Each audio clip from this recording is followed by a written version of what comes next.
Hello, howdy, welcome. Hi.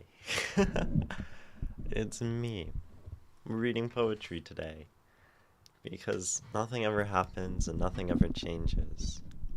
Although I shouldn't say that because the other day I did something different and streamed collage, but today it's the usual.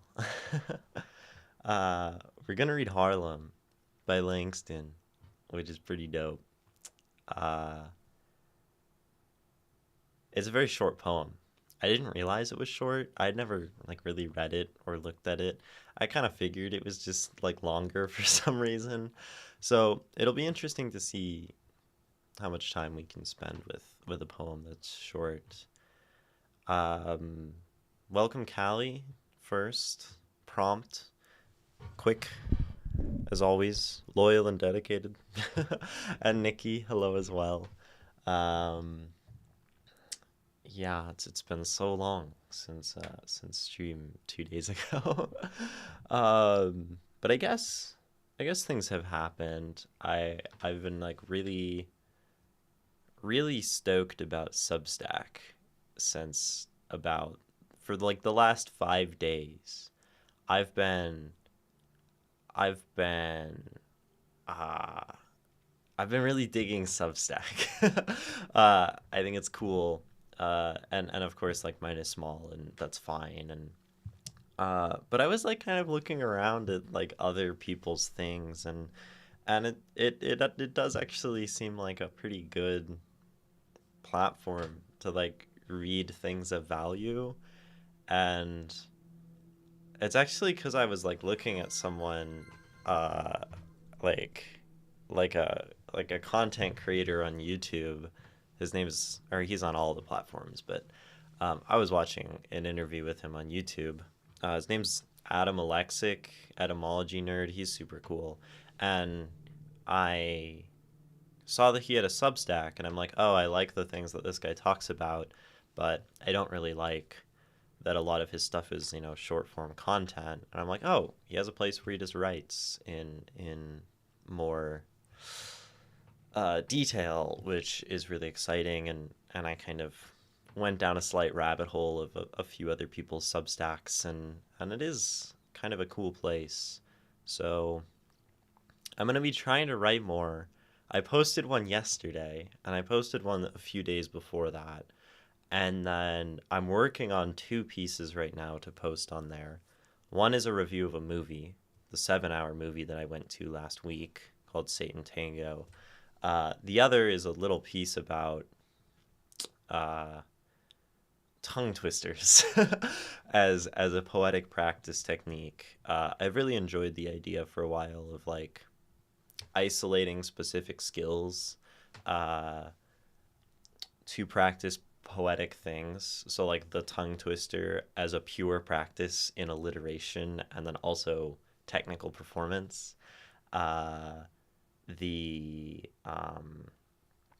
the aphorism, I think. No, that's just not correct. Is it? I don't know. Is an aphorism a saying? Um yeah, writing little, sayings, aphorisms, proverbs, right? To really dig into how much information can be said to a point within a single line. I think that's a great technique. So I want to write a little article about that too, just talking about these techniques. I think any of those things are also ideas that could be expanded out into a whole workshop. I think one could very well spend an hour and a half talking about tongue twisters and little fun games really to play with words to practice poetry. And I've been thinking about this for a while because music, we have scales and arpeggios and rhythm practice, and we isolate things, right? And these are sort of games in a sense that aren't actually playing music. And and We don't do that in poetry. Like most people just write poems, and it's sort of strange. Strange to me as a musician, I guess. I'm trying to go to a private student club. Oh, Cali After Dark. Oh, Cali, you have another another account. If you saw another dude named Cali, his gains are fake, and he's not as handsome as he says he is. Well, fair enough. I'm trying to go to a private student club, but I don't have the keys. The person who told they will come said they are not sure. I am waiting next to it. Loki, I can watch you in the meantime. That seems sort of annoying, like slightly maybe, to like expect someone to be there to let you into a place and just not be able to get in.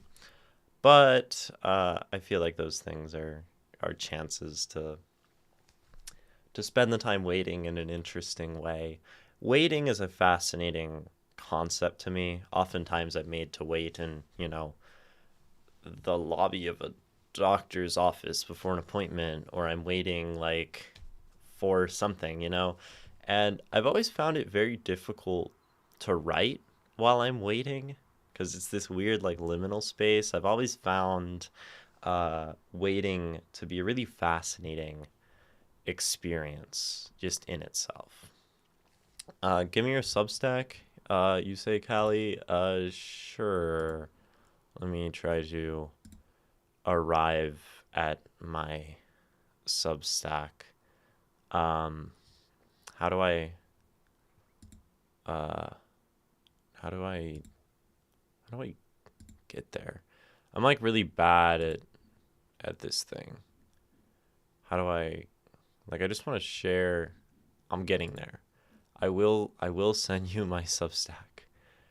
I think this is a proper link. I feel like it should be somewhere in LinkedIn, Twitch, given that I see that Nikki just followed it. Yeah, that's where you can read some things of mine, which is cool. I think it's fun to post things that are longer. Yeah, you can just search my name. That too. Um, I wrote a new existential piece surreptitiously about duct tape. How does one write about duct tape surreptitiously? That's a fun adjective in regards to that. Surreptitiously about duct tape, not just about duct tape. Existential things are fun sometimes. I feel like many things can become existential very quickly, right? Um, so there's that. Oh, and there's your poem that you're sending. I once got trapped in a school on a Sunday. That sucks, I guess. Might be kind of fun though. I live in liminal spaces. That is where I get my best writing done. I guess that like I understand, right? They're very strange. They're very um they are inspiring in many ways. They just make me kind of uncomfortable, and maybe it's just like allowing myself to sit with that moment of waiting and anticipation and uncertainty. The other day, before the movie that I was at, the movie hadn't started. I'm sitting in the theater, and I found it very enjoyable to just sit and not try to like write a poem or like capture any feeling because like the waiting feeling just doesn't translate well into poetry for me. So instead, I just like started writing all the things I saw and started like writing the snippets of conversations I was overhearing from the people around me, and just sort of like trying to take in everything. And then when I heard something interesting, I'd like write it down. Take in everything, see something neat, take note of it. And that was a kind of just really enjoyable way to pass time when, I was waiting for something to start. This happens sometimes with stream too. Today I was like waiting 10 minutes to start stream because I was kind of sat and ready. Uh, but I didn't really feel like starting it. I'm like, I want to start it close to the time that people expect. Uh, I think that like that's maybe makes sense. I go back and forth on that. Do I like try to start at a consistent time because then it's kind of nice and easy for other people, or do I just be really loose with it and do my own thing? I'm not sure, you know. I get all tongue tied when I try to say surreptitiously, surreptitiously, surreptitiously. I works for me. I can see it though. It's a weird word. um, I painted my nails. I painted them white. I I haven't painted my nails in like months or something. I don't know when I stopped. I just kind of stopped, and I think I got too interested in all the different colors and I think I've known for some time that just like the white nails like are just they're just my vibe. I like them. I could do white nails all the time and be fine with it, you know. I think they just look like really good. It's kind of dark, but they look very good in motion, you know, and they just I find them personally quite mesmerizing to look at on myself, and I feel like that's enough, you know. um and maybe I stopped for some time because I was you know, like losing interest in like really heavily leaning into feminine expression and or like societally feminine expression, because like there's nothing inherently masculine or feminine about any aesthetic choice. It's just what is culturally ascribed to it. uh and and I think once one escapes like the societal bounds of an aesthetic, and then you can just say like I'm gonna do whatever looks nice. um you can just like do stuff, and I think white nails look nice. I don't actually think I like red nails or black nails all that much. I'm not digging like colors for the nails lately, but I think white, I could live with that for a lot of the time.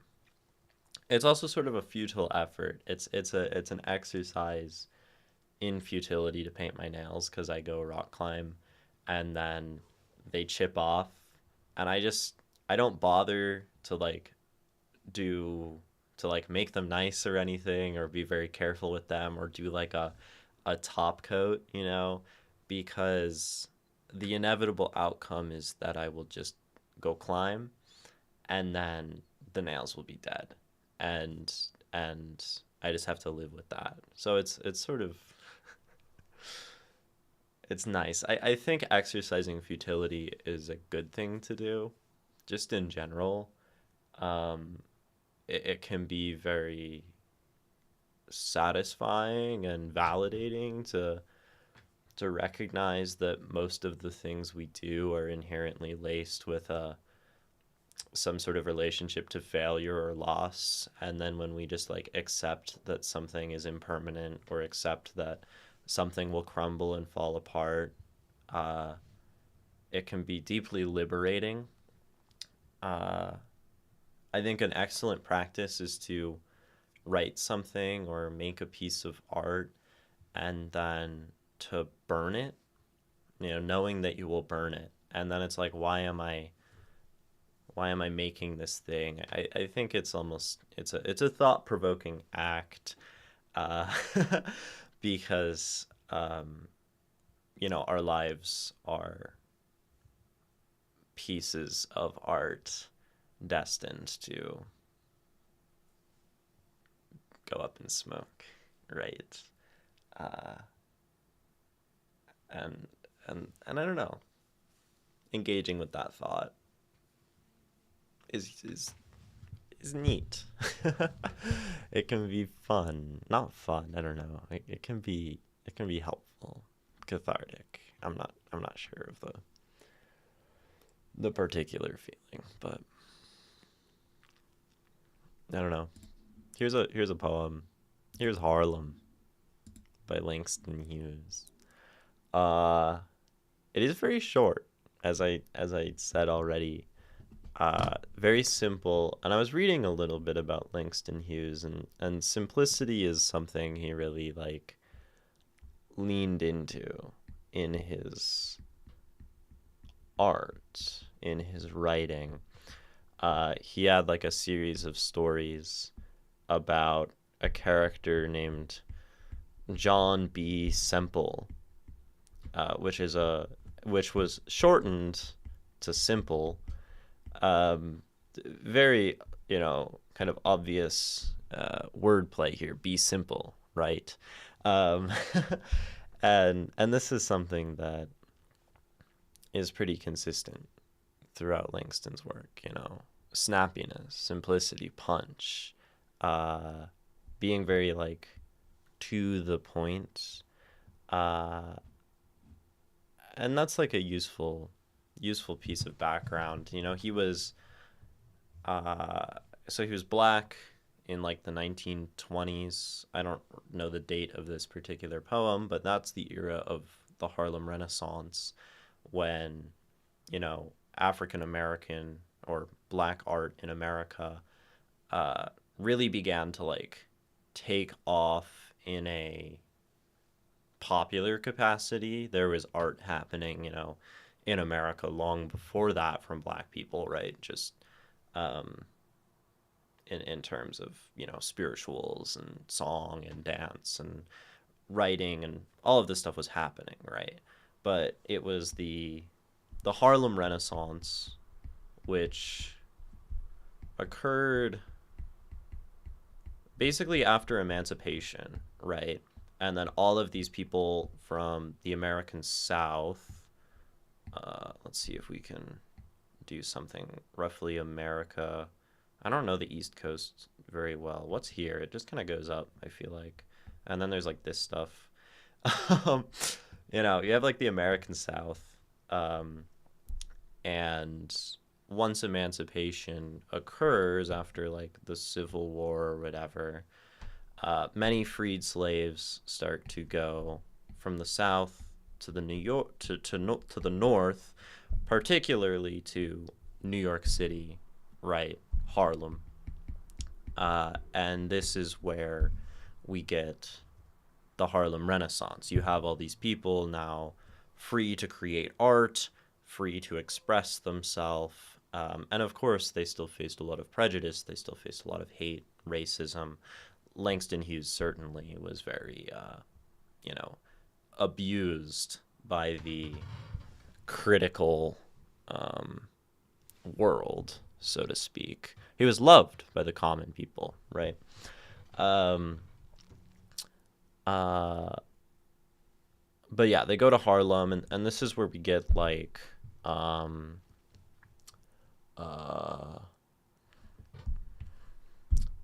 there's like Zora Hurston, right? Zora Neale Hurston, I think she was part of this movement. She might have been later. Maybe she was. I'm not sure. I didn't do a ton of research on this in particular beforehand. There's what's that guy's name? There's a name that I'm thinking of. Uh, it's like I can just look it up, right? I can just look up Harlem Renaissance artists. Because this is also where we start to get like jazz and stuff happening. Um, it's not helpful. Chat GPT review. Yeah, Langston Hughes, Zora Neale Hurston. We'll get there. I really, James Van Der Zee. I wish this was like more legible. There's like a name I'm like very much looking for and not finding. Okay, like Duke Ellington, which wasn't what I was looking for, but this is where we get like early jazz, right? A lot of really important cultural things happening in Harlem at this time. A lot of really heavy tensions because even though we had like, that there was sort of like in a legal sense, slaves had been freed, black people had been emancipated.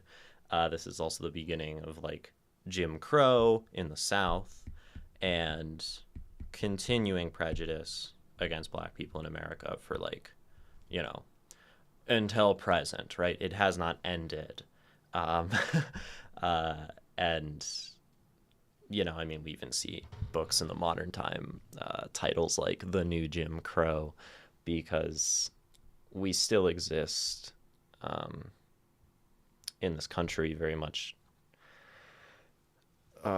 subject to racism and prejudice against all the minorities, right? So that's like the background, I think, of what's really happening in this work. Uh, a little bit of like poetic history lesson, which is important, right?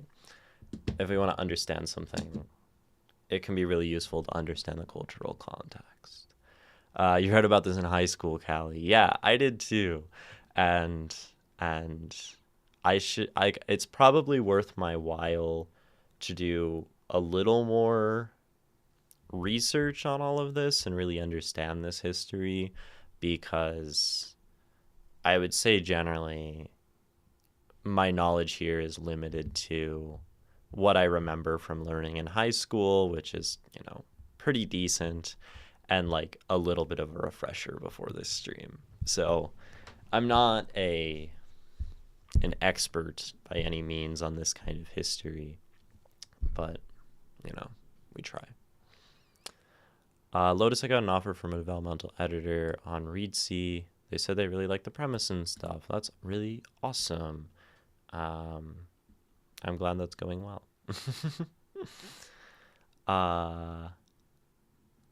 Let's see. Florida looks like the crinkle fry I used to eat because it was soggy. Yeah, my drawing is not great here, right? I really like to read biographies of poets growing up too. Yeah, it's an excellent thing to understand, you know, historical context, and to, for many poems, and poets, right, having an understanding of their life, having an understanding of the time in which the work was written, not only helps us understand like that poet, but it can also help us understand like the movements of poetry happening at any given time.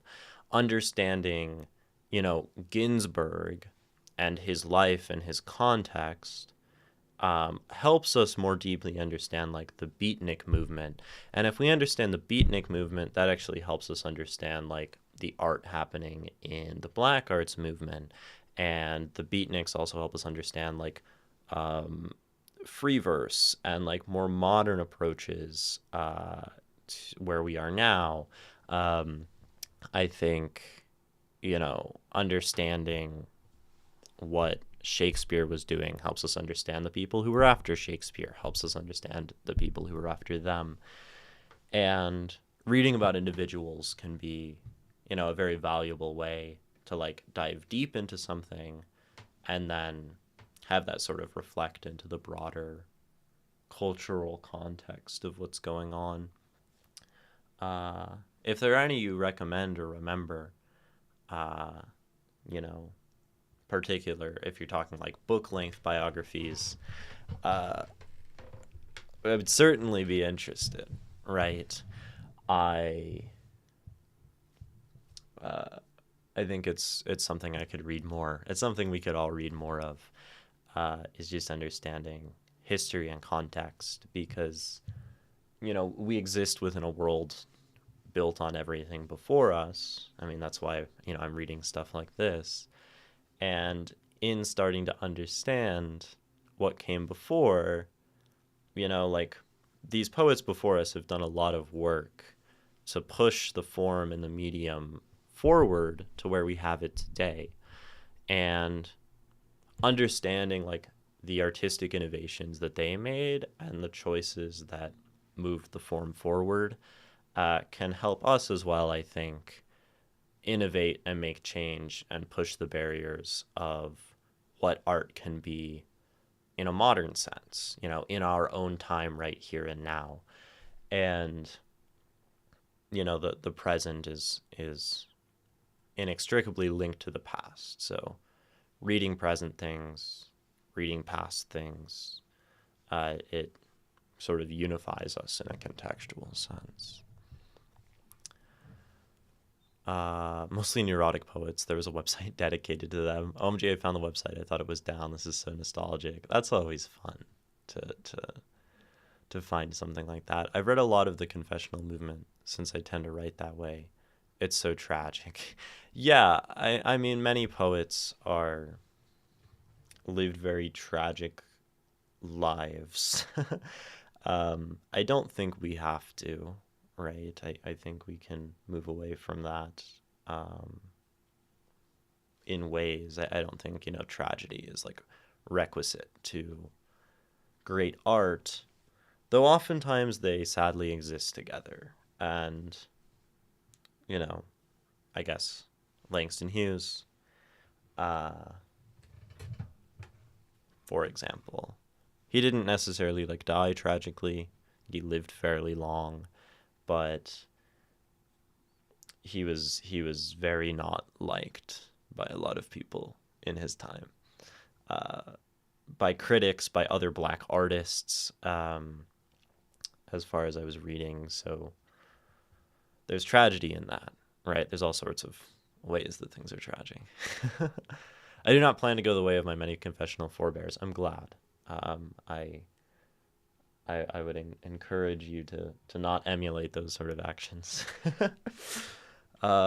Here's Harlem. We haven't even read the poem yet, and I think that's okay, right?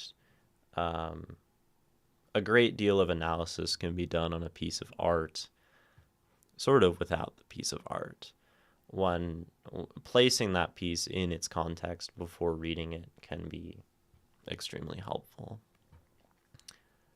What happens to a dream deferred? Does it dry up like a raisin in the sun? Or fester like a sore and then run? Does it stink like rotten meat, or crust and sugar over like a syrupy sweet? Maybe it just sags like a heavy load. Or does it explode? Harlem.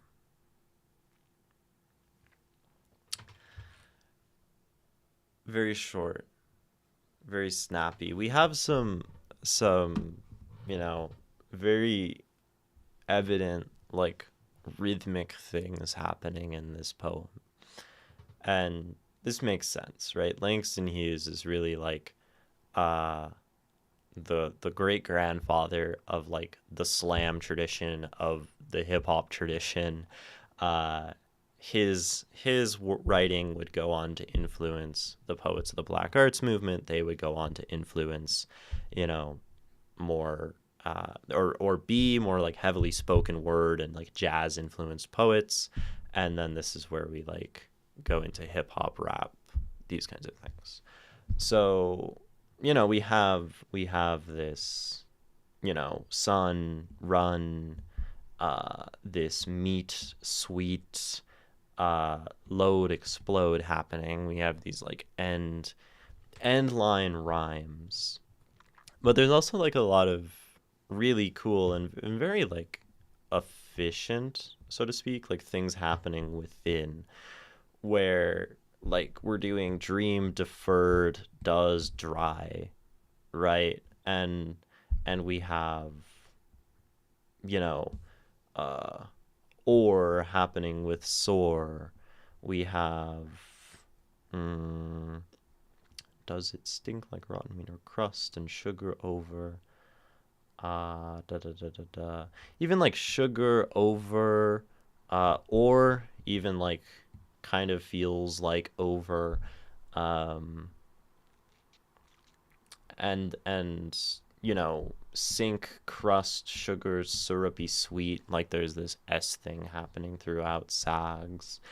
um maybe syrupy, heavy. There's a lot of like um, sonic through line happening in like a very dense way in this poem. And I think that's cool, right? We have something short, we have something really punchy, we have something very uh, distilled, right? Very strong.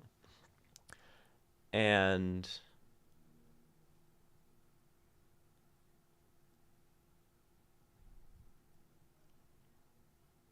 I mean this kind of makes sense maybe with the poem. I love this last line, like upon like a first read. Does it explode? Right, we have this dream deferred, which, we'll get to the implications of this particular line, a dream deferred. Um and something exploding, something very powerful, something very immediate, something dense and volatile, um is is kind of like words that we can also use to describe this poem, right? This poem, in a sense, feels as though it is doing some of that exploding.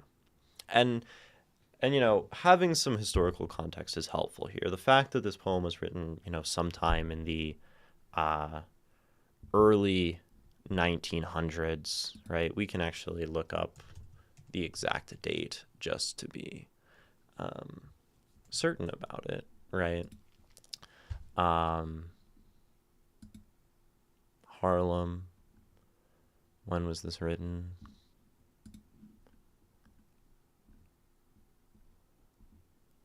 It's really why are these things like hard to find? Uh Reject.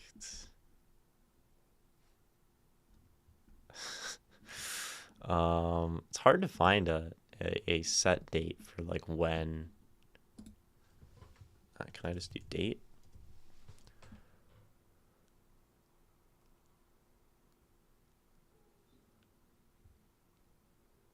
Okay. 1951. So it is a bit later in his life. Sort of not that like early black arts movement. Um so it's happening a little later, and this is happening much closer to his death. Langston is like 1900-ish to, I think it was 1967 maybe. So this poem is happening like well into his life. Um, Something once he's, slightly more like mature as a writer probably. And that's also something to note, right? Um, why was I looking that up? I don't know. I don't know. But that's more context. I'm gonna read it again, I think, because that will help me place exactly what I want to talk about with this poem.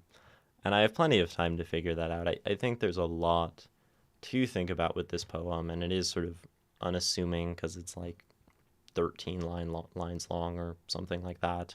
And but it has a lot going on. There's a lot of explosive stuff. Oh, that's right. So, or does it explode, right? I describe this poem as fairly explosive. I describe this poem as like really intense. And I think from a modern perspective, it's not nearly as punchy. It's not nearly explosive as like rap. This doesn't necessarily feel like it hits, like Kendrick, let's say, spitting bars really fast, really intense use of all these like literary techniques, all of these different rhymes and slants and alliteration, right?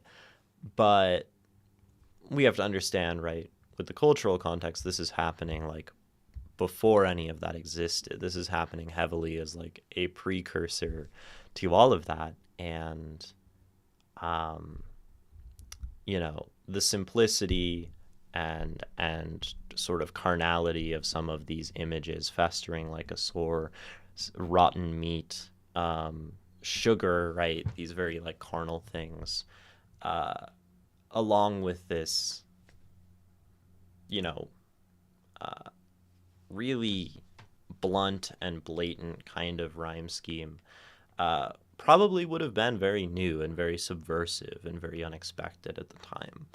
So, so it is explosive, right? Even if it doesn't read nearly as explosive in relation to things that we're writing, 75 years later. Um, yeah. What happens to a dream deferred?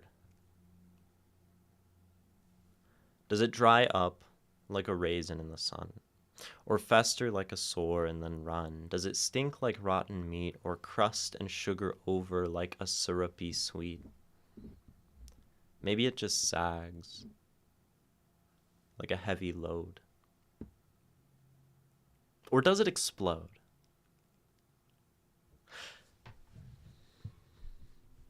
I love this last line. I love the italics. I love the way that it just comes in with the question.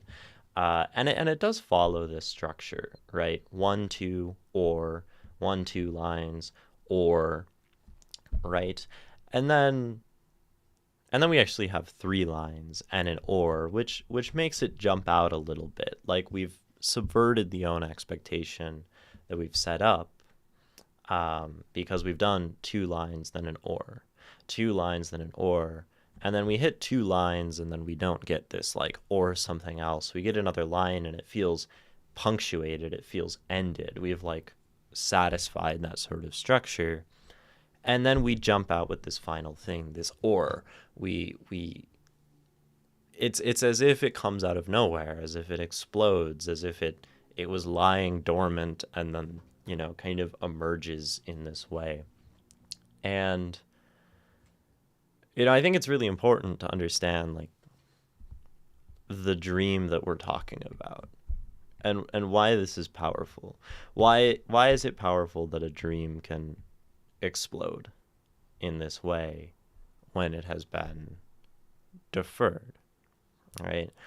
And in the context of any American poetry, and any poetry that is commenting on, American politics, the situation of people in America, when we're referring to a dream, there's a very specific illusion that almost always occurs, that it's almost automatic. It's so ingrained in like the American cultural literary lexicon of, the American dream is something that is alluded to. That's not necessarily the only interpretation of this, because the American dream itself is fairly limiting. It's fairly problematic maybe on a fundamental level, but that American dream is, you can come to America, you can be free, you can work hard. That hard work will, pay off. You can support a family, you can have things, you can be comfortable, and you can uplift yourself. We have this idea of like pulling oneself up by one's bootstraps, and it is really this idea that like hard work pays off, that those who are smarter, that those who are better, that those who are better artists, that will be recognized in some way, and that will pay off within one's lifetime, right?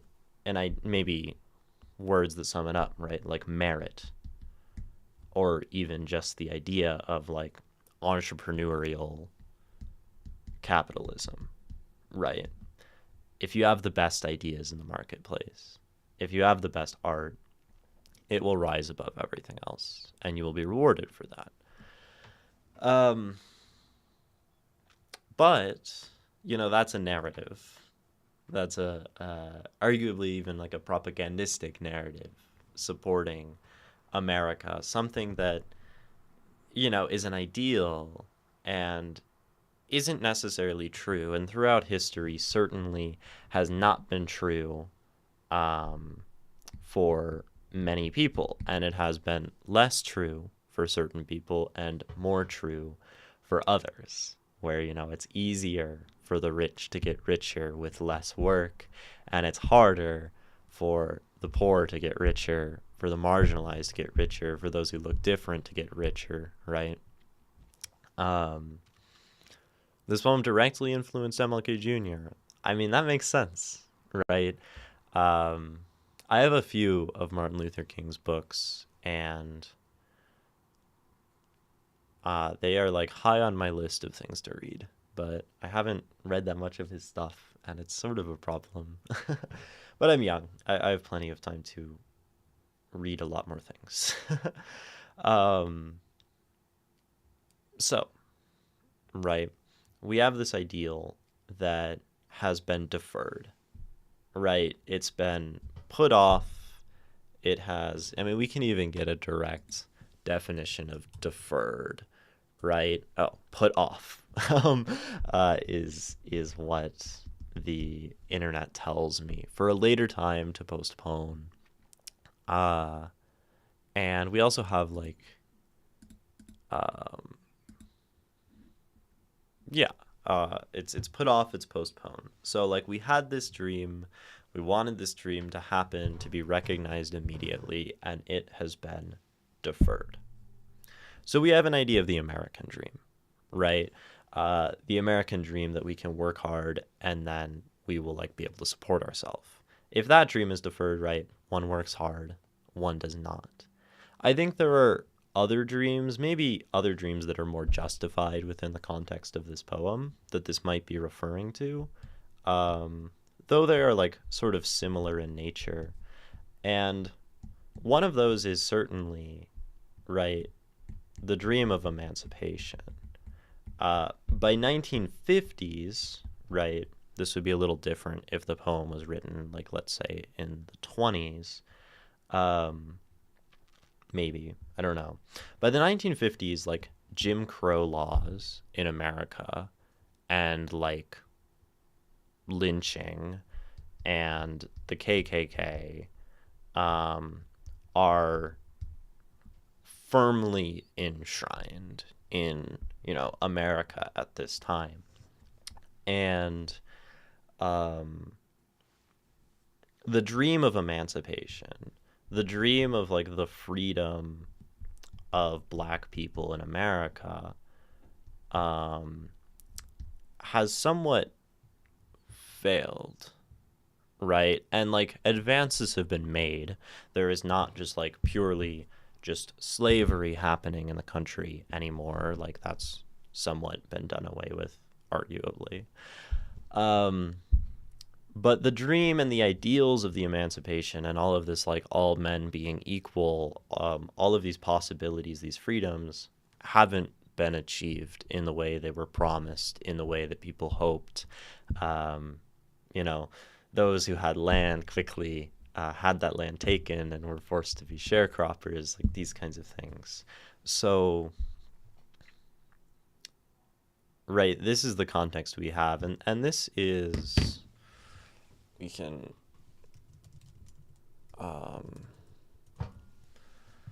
this poem is written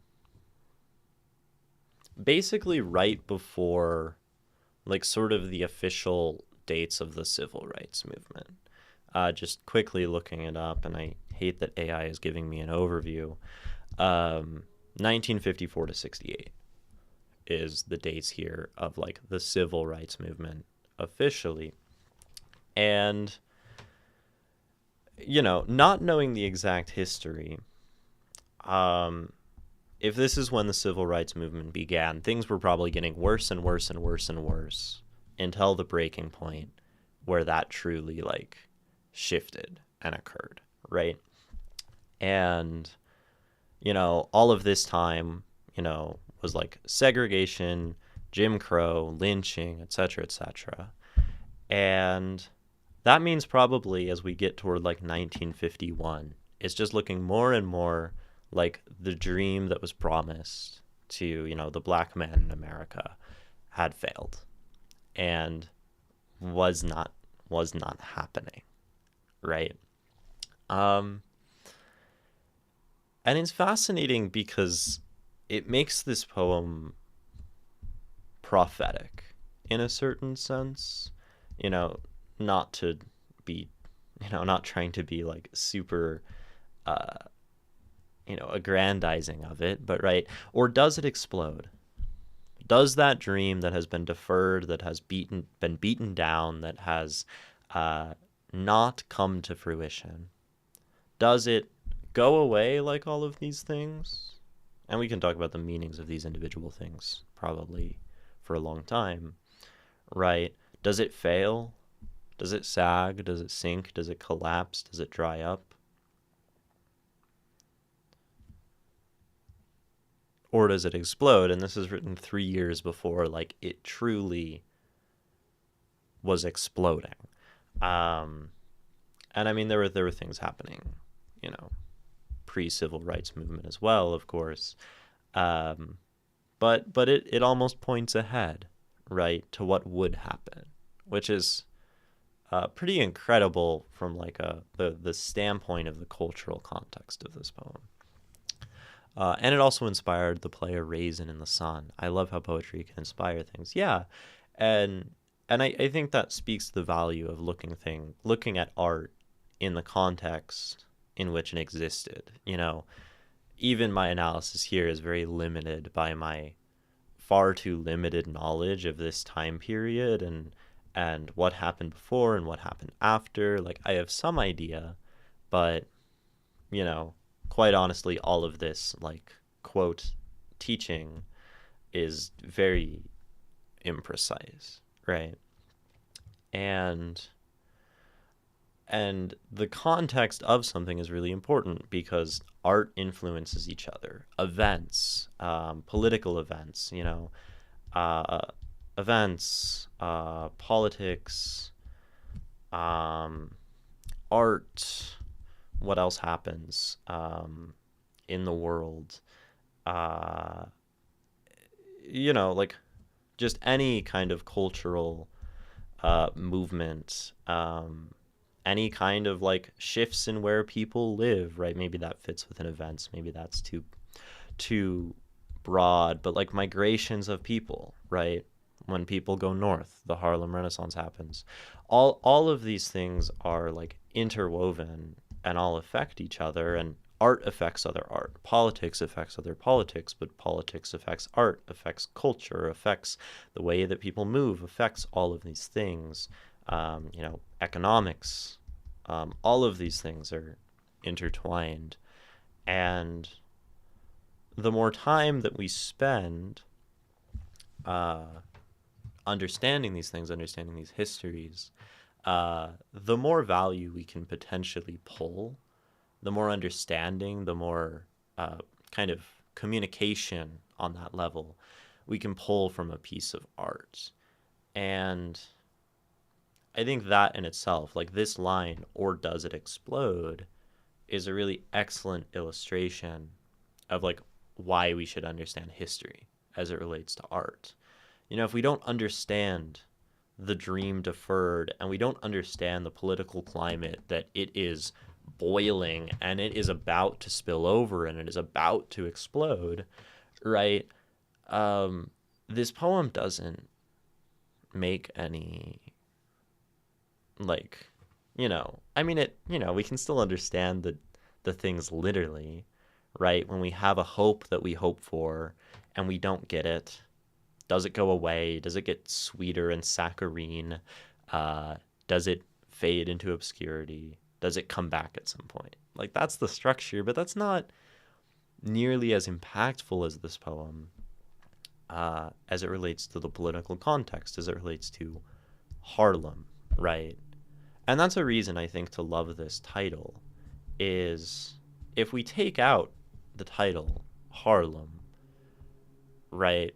I mean, we can probably still infer a lot of what's going on in this poem and like the political context. But just calling it Harlem, right?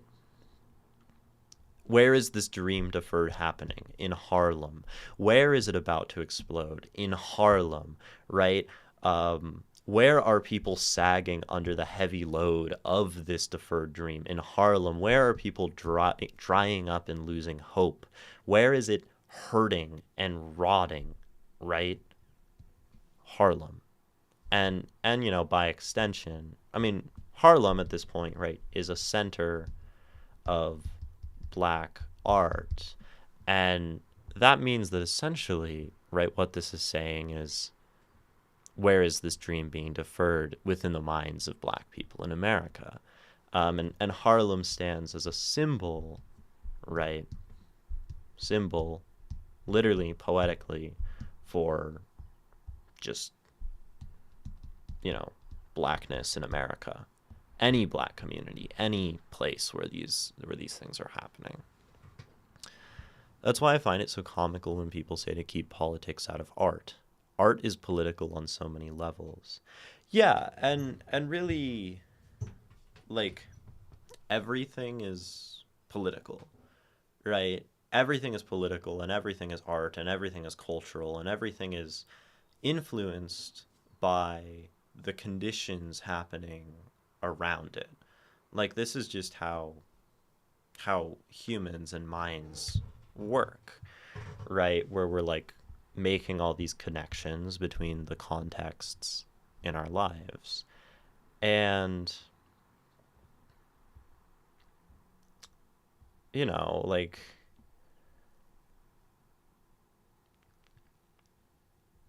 and there is art that like doesn't try to be political, right?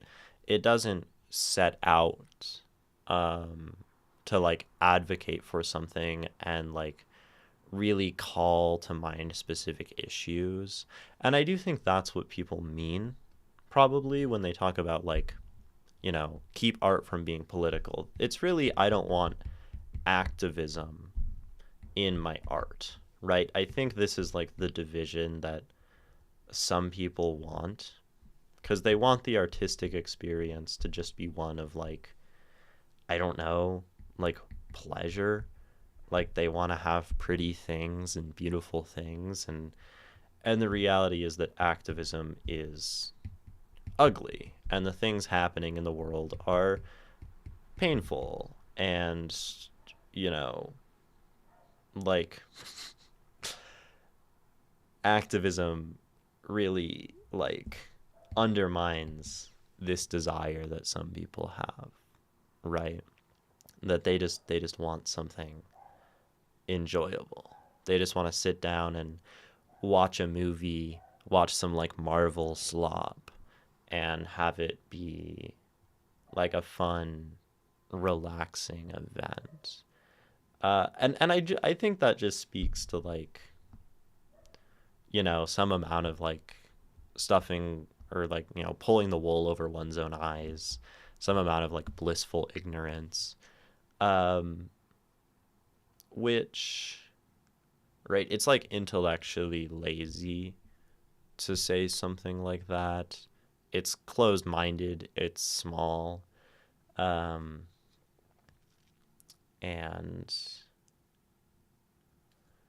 like also, I think if we want to play, with the ball in that person's court, right, the person who just wants beauty, let's say, I think there is a lot of beauty that can be found in this, that this closed-minded person misses out on, right? Because so much of activism and things that speak, of political things, right, are often finding beauty, are often finding, the energy, the humanity, the beauty, the art, the joy, right, that can be found within pain. I mean, even this poem, right? What happens to a dream deferred? All of these generally like negative things. I think even the syrupy sweet is meant to be a little bit negative, that it becomes like melancholic and saccharine.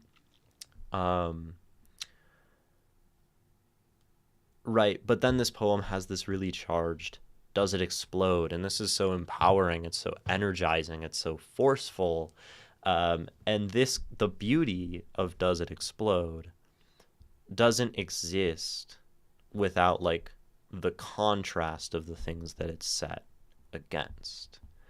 Um, we can take.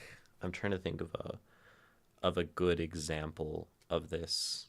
That's some piece of art involved with like war. But I don't know. There was some excerpt from a poem I was reading the other day about Gaza and or the genocide in Palestine, um, and the way that it described hope, right? Like I don't remember what the line was, but like amongst bombs falling and amongst this degree of suffering, um, it really elevated the beauty and like the humanness of that. So this person who's just seeking pleasure, I think, misses out on a great deal, um, because finding pleasure and beauty and joy within the political, within the difficult, that provision of hope, um, it speaks to something like incredibly, fundamentally human. Uh, so that's an argument against that person as well. People want to exist among the brain dead masses. I mean, I think if you asked anybody, right, um, I think there are very few people that would say that they want that. There are very few people who want their deferred dreams to dry up, who want to become this thing that is like lesser than it once was. There are very few people who I think even, would consider themselves like victims of propaganda. Like the point is that you don't realize, right? And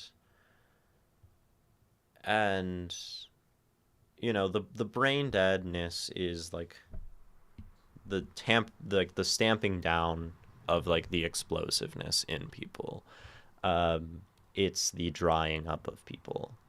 It's the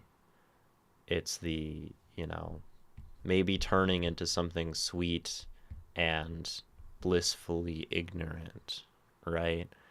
I was referring to the people who want to fully separate politics from art. Yeah, but like I don't think those people even like those people are probably afraid, right? Um like I really don't think I can't imagine those people thinking of themselves as, you know, doing themselves a disservice or, becoming brain dead. I don't think anyone wants that outcome. Uh, but I do think the idea, right, that the dream could explode, the idea that something beaten down, something propagandized, something, you know, like I think these people are victims as well. Um, right, there's a responsibility that comes with like the knowledge that like there are bad things and then there can be hope and there can be activism. And when you present someone with compelling activism, which art often is compelling activism, you put them at a point where they have to choose to, back away and react and protect themselves and protect the structures they've created in their own mind to, um, you know, keep themselves safe, or to change and to bear some responsibility. First of all, knowing that they were wrong, right? Admitting that they were wrong, um, and that they were, sort of falling for some trick, essentially.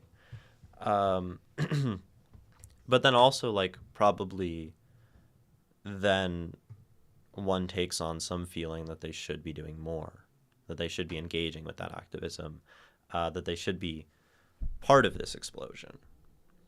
And I think a lot of people just aren't ready for that, especially in like a consumer society where you can be mostly comfortable if you're privileged, if you've like been able to go through college and get a job and work your whole life. Like you don't need to change.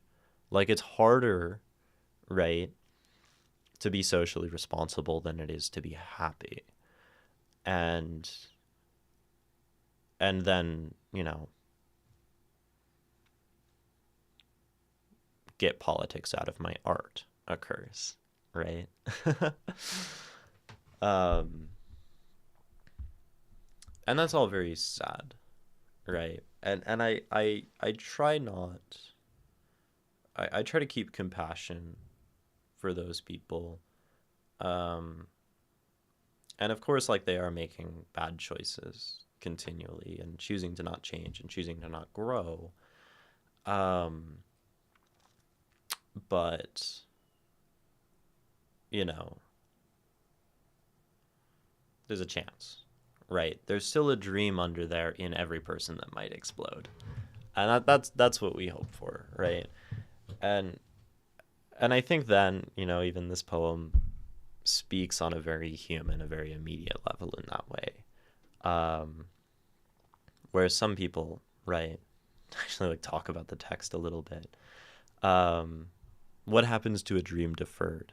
I think all of these things are true, right? All of these questions. Does it do blank? I think this can happen in many cases for many different people. Does it dry up like a raisin in the sun?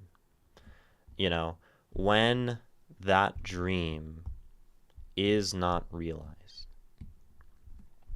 when you've been promised something, or when you've hoped for something, or when you've believed in something for so long and it doesn't come, you know, does it shrivel down into something less, right? Does it get, does it get, does all of the life, the water, the energy get slowly sucked out of that thing until it's rendered, right? Like shriveled and inert, right? That's one way to interpret the raisin. The raisin could also be like maybe more positive, where like raisins are quite tasty. um, and in a sense, this could also be that it sort of becomes concentrated, that the essence of it boils down to something smaller and more again distilled, right? This line could even refer to the later, or does it explode? Not that the raisin will literally explode, but that it's become more concentrated. It's being pulled down into a smaller, more focused point.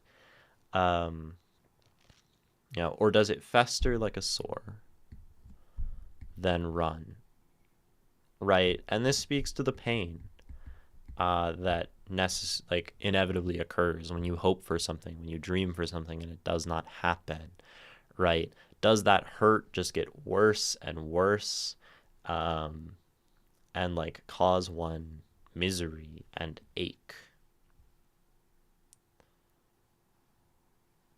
and then run, right? And run is interesting, right? The sore, the pus coming out, running, but also maybe even running in another sense of like escaping this thing where you run, it like all of this pain gets released and then it's sort of like over. um, it gets so painful that at some point it has to burst and just sort of, we have to leave it behind. That's an option, right? I think this could also be interpreted fester like a sore. Does that collective societal, hurt get worse and worse and worse until it has nowhere else to go, and then like it bursts open and it's violent and it's bloody, and all of this is talking about like wounds, right? Do the wounds get so bad and rot that at a certain point like it either starts to like break down society in some capacity? I think all of these can actually be interpreted in a lot of ways, positive, negative sort of slants in both cases, right? Does it stink like rotten meat? Uh, this one's interesting. It's just like a standalone line. Does it stink like rotten meat? Um, and I think this one's like a bit like the sore, this idea of something rotten. Uh, but right, it's something that once nourished, that once filled one with some amount of uh, energy, some amount of hope, and then now it rots, and now it is revolting, right? And now you want to do anything to like get this thing away from you. It becomes gross. You become like disillusioned with it. Maybe I think you see this. You see this with a lot of like people in politics, with a lot of like leftists even, who will be like hardline Marxists and like really be all like gung ho for the cause and comrade and that kind of stuff. Like get really into it, and then at a certain point, this thing that is nourishing them stops working. It stops. Maybe they realize that like it hasn't lived up to the dream that they had. It just lasted too long and didn't get anywhere, didn't get cooked. And so they like do a hard shift and become like, neoliberals or something. Like you see this happen in people. You see like the Bernie Sanders to Trump kind of pipeline that happened in 2016, or like from 2016 to 2020. Or 20, I don't remember the years. um but like that's, it's an interpretation of that. Or crust and sugar over like a syrupy sweet. I like that this kind of brings us back to the feeling of the raisin. But something can be, crust and sugar over. It's almost like it's gone. Like the original thing is no longer really there. It's become something else. And I think this could be like that dream is remembered sweetly. That dream, we have like this fond melancholy of what was. Like this rose tint glasses idea.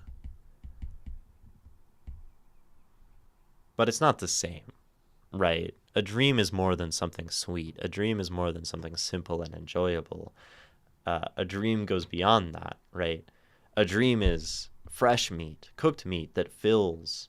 A dream is something healthy as opposed to the sore. It's something that moves one forward. But I think there's another interpretation of that then, like that the longer you keep the dream, the sweeter it gets, and maybe the more you become,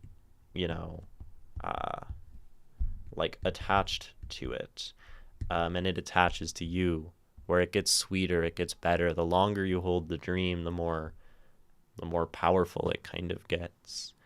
And it sort of means that like, this is all like heavily interpretive, which is like a heavy contrast from this couplet. Maybe it just sags like a heavy load. Right, I don't think there is a positive spin on this line. And this evokes labor. This evokes like the imagery of slavery, of people, carrying bales of cotton. This evokes like a back stooped over picking. This evokes, all of that, right? And architecture, cities built on slave labor, that kind of stuff. So maybe it sags like a heavy load. It's really a reminder, right, that brings us back to something very immediate, to this like American cultural context, right?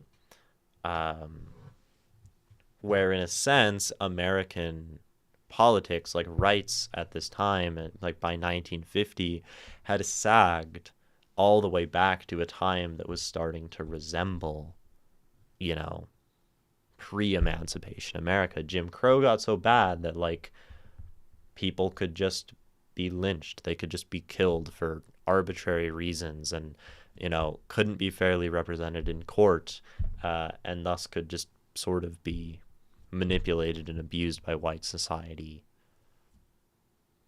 without end, right? And they were segregated, they were separated, um, and and and I think this was probably like the reality for many people because this happened in a lifetime, right? The Emancipation Proclamation, right, was 1863. And that means there are people who watched, this pronouncement of freedom, right? And then, like, in one lifetime, let's say this person lived 70 years, now it's 33. At that time, Langston is alive now. At that time, we're in, like, the Harlem Renaissance. And then later, right, we move on, like, further into this pre-civil rights era. And, like, someone very reasonably could have watched, right, that hope for freedom happen and then watch those freedoms be, like, slowly worn away, and watch that hope, that dream that they once had, just sort of slip through their fingers. Um, and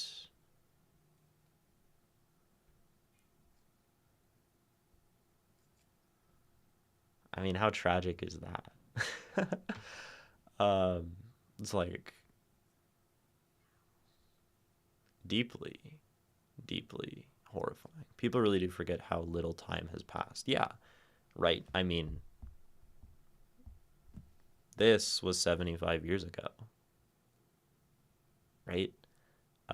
A 90-year-old, someone alive today, might have been some 15-year-old hopeful kid in the streets of Harlem who found some Langston Hughes and felt inspired by this poem, and watched the entirety of the American Civil Rights Movement unfold, um, and like, the entirety of the Cold War, into like, you know, this like modern Reagan Bush era, like the sort of prison industrial complex rising, like the war on drugs, which was really the war on, you know, black and brown people in America, and then like again, someone could have, in a very parallel way, could have seen the dreams of the civil rights movement, right, slowly sag and be taken away all the way up to 2026, um, where we now have this feeling again, right? Or does it explode? Right? I think there are, plenty of people calling for their revolutions. There are plenty of people uh, definitely hoping for like this country, this like imperial core, uh, to collapse, right? There, people are again like hoping for this explosion because it's sagged so far down, and and maybe even this poem acts as something like a roadmap through the mind of a dream. Like one could even interpret all of these things, as we have a dream, it is deferred, and it starts to dry up, and then it starts to fester and it starts to rot, and then when that thing is gone, we remember it with this like rose tinted, you know, melancholy, and then that wears away and it sags down to nothing, and then it needs to explode again, right? And then there's a new dream and there's a new hope, and then we have ideals and we have change, and then once again, like, you know, I mean, maybe it's the pattern in general of, right? Like maybe after we get change, which will probably happen in our lifetimes in this country, uh, will it start to dry up and then fester and people will try to roll that back? Probably, right? Um, but these italics, right? They're so immediate. They're so powerful that I mean, everything in this poem points toward it. They stick out off the page. Italics, does it explode? The only thing on a single line, except the first one, I guess. Um, right? Like that's what one should or this poem concerns the explosion. This poem uh definitely speaks to it as important. And it's very cyclical, right? The explosion creates a new dream. From the smallest, most weighed down thing, something explodes, a new dream is born. Maybe that dream sticks. Hopefully. We'd have to hope. Um, but at least in the last two iterations, the last three iterations of this in America, we've seen a dream explode and a dream defer. And even that broader historical context makes this poem more powerful yet, where understanding that this didn't just happen once, right? The dream deferred. Because we had an explosion in the civil rights movement and the dream was deferred again. We had maybe a dream that was the original American dream, this sort of really flawed colonial, hope rooted in colonialism that was somehow going to cast off the oppressor and make something new and democratic and better, right? There was ideals, and then it was deferred and we brutally massacred you know millions of indigenous people across the country and enslaved people, and it got horrible and it became a heavy load, and then it exploded, right? And then it deferred and then exploded and it deferred. And I think now again we're at a point in the history of this country where we're getting close, right? Probably to another explode. Um, and really that is a important reminder. I mean, he talked about the social responsibility earlier of once things change, once things get better, there's a new responsibility. One can't just rest. One can't just let the dream get sweet if one is trying to make change. One needs to do something to maintain this dream, this energy, this explosion. Which, this poem doesn't speak to. And that's probably because it's never really happened, right? The true preservation of a dream and an ideal and of a better way of things.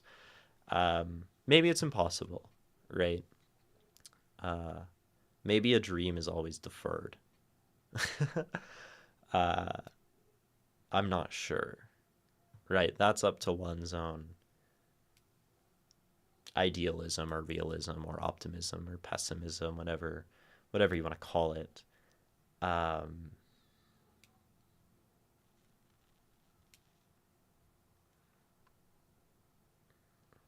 But that's a very important thing to to think about, I guess.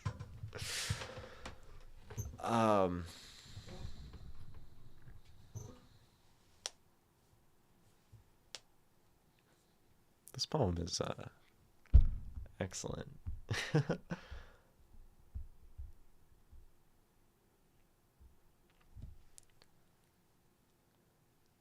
What happens to a dream deferred? Does it dry up like a raisin in the sun, or fester like a sore and then run? Does it stink like rotten meat, or crust and sugar over like a syrupy sweet? Maybe it just sags like a heavy load. Or does it explode? I love that last line. It just emerges. It just happens. It's just this, inhale and then we go. you know, um, such a turn.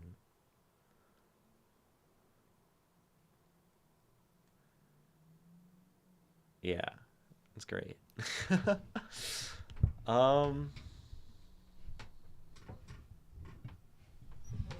sort of a. I don't know if I have much more to say about Harlem. I mean, there's probably so much more context to be found in understanding the research of the time and in understanding, like you said, Nikki, the references or the things that this poem would go on to influence, the way that this poem itself even contributed to that later explosion, influencing Martin Luther King Jr. I Have a Dream, A Raisin in the Sun, a play which I've never heard of, which I should probably check out, right? Um, but like this poem seems like it really deeply rewards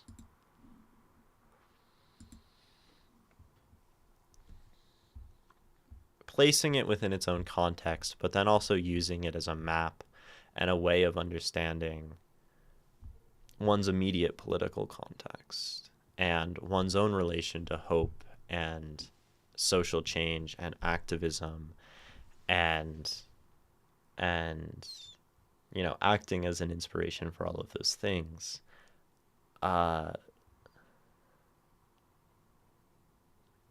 makes it incredibly powerful. And I mean, I think that's what we look for in a piece of great art, right? This is one way we can define a something that is great, right? Of course, it has to be relevant in its moment, um, because otherwise it won't become popular. It won't, uh, take off. It won't become good, right? Maybe a good piece of art is relevant to its moment. It helps people, it changes. But then the great piece of art takes that turn to enduring and staying relevant and being so human that it goes beyond, right, Harlem itself. It goes beyond the civil rights movement itself and can like then expand out into other times. It can point to the past. It can, be relevant into the future. Uh, because otherwise, right, that poem will burn out within its time. And, these aren't the ones we remember. If something has endured for this amount of time, even just 75 years, right, it's lasted a few generations. It started to make a case for itself as a great piece of art, as a classic piece of art. And I think this poem is, I mean, it certainly makes a strong case for itself, um, because I think it can be relevant, will continue to be relevant, to those who read it in, you know, our current context, in the future going forward, and 2 generations when we've had some change and we've had a dream and we've watched that dream like defer again. I hope in 75 years someone reads our poetry the same way. I hope so too. I mean, I think, like, I look at my own writing and often I think, I'm not sure I've written something great. I'm not sure that I don't think I've written something that justifies itself as, worth preserving and worth enduring for like generations and generations to read. Like, we will probably be reading Langston Hughes for generations going forward.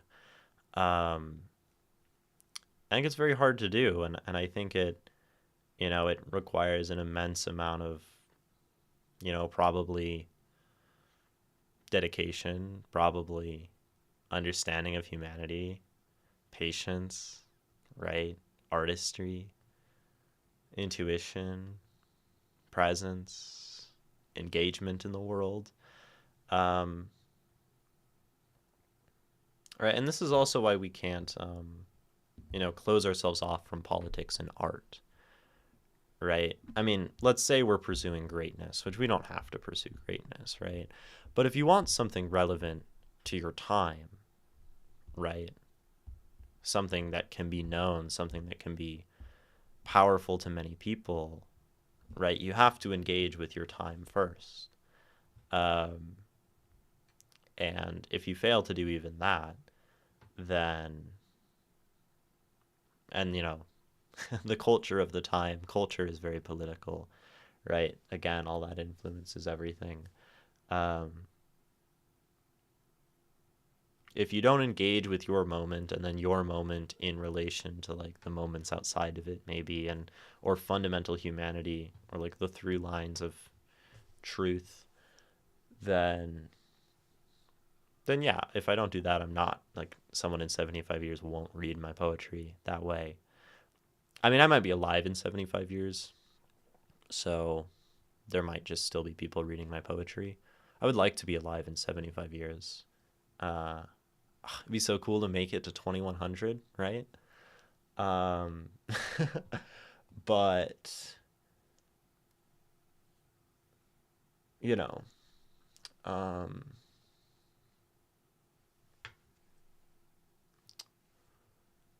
75 years after that, that would be cool. Not that I would know. You should definitely check out A Raisin in the Sun. It had a lot of firsts. Yeah, I think I will. You know, it's a play. I can go to like Wikipedia so I can. Does this have a Wikipedia page? There we go. Just don't want AI. Raisin in the Sun is a play by Lorraine Hansberry that debuted on Broadway in 1959. Title comes from the poem Harlem, also known as A Dream Deferred. Story tells experiences in the south side of Chicago as they attempt to improve their financial circumstances, housing discrimination, racism, assimilation. Yeah, that sounds dope. Listed among the best plays ever written. I've never been super involved with like theater and plays and that art form. Um, it's another one of those contexts that I'd much like to expand into. But this has been Harlem by Langston Hughes. I'm gonna read it again, and then we'll be done with this one. What happens to a dream deferred? Does it dry up like a raisin in the sun, or fester like a sore and then run? Does it stink like rotten meat, or crust and sugar over like a syrupy sweet? Maybe it just sags like a heavy load. Or does it explode?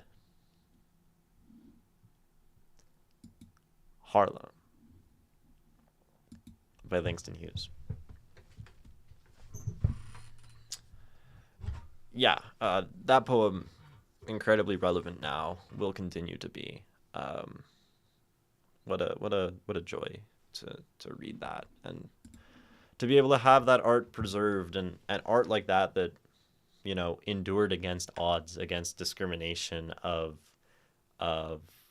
critics and editors and other artists at the time, but justified itself as something worth reading and worth listening to.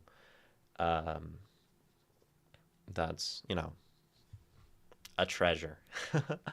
Hello, Avi. Your hair looks wonderful today. Thank you. I yeah yeah, I'm a fan today.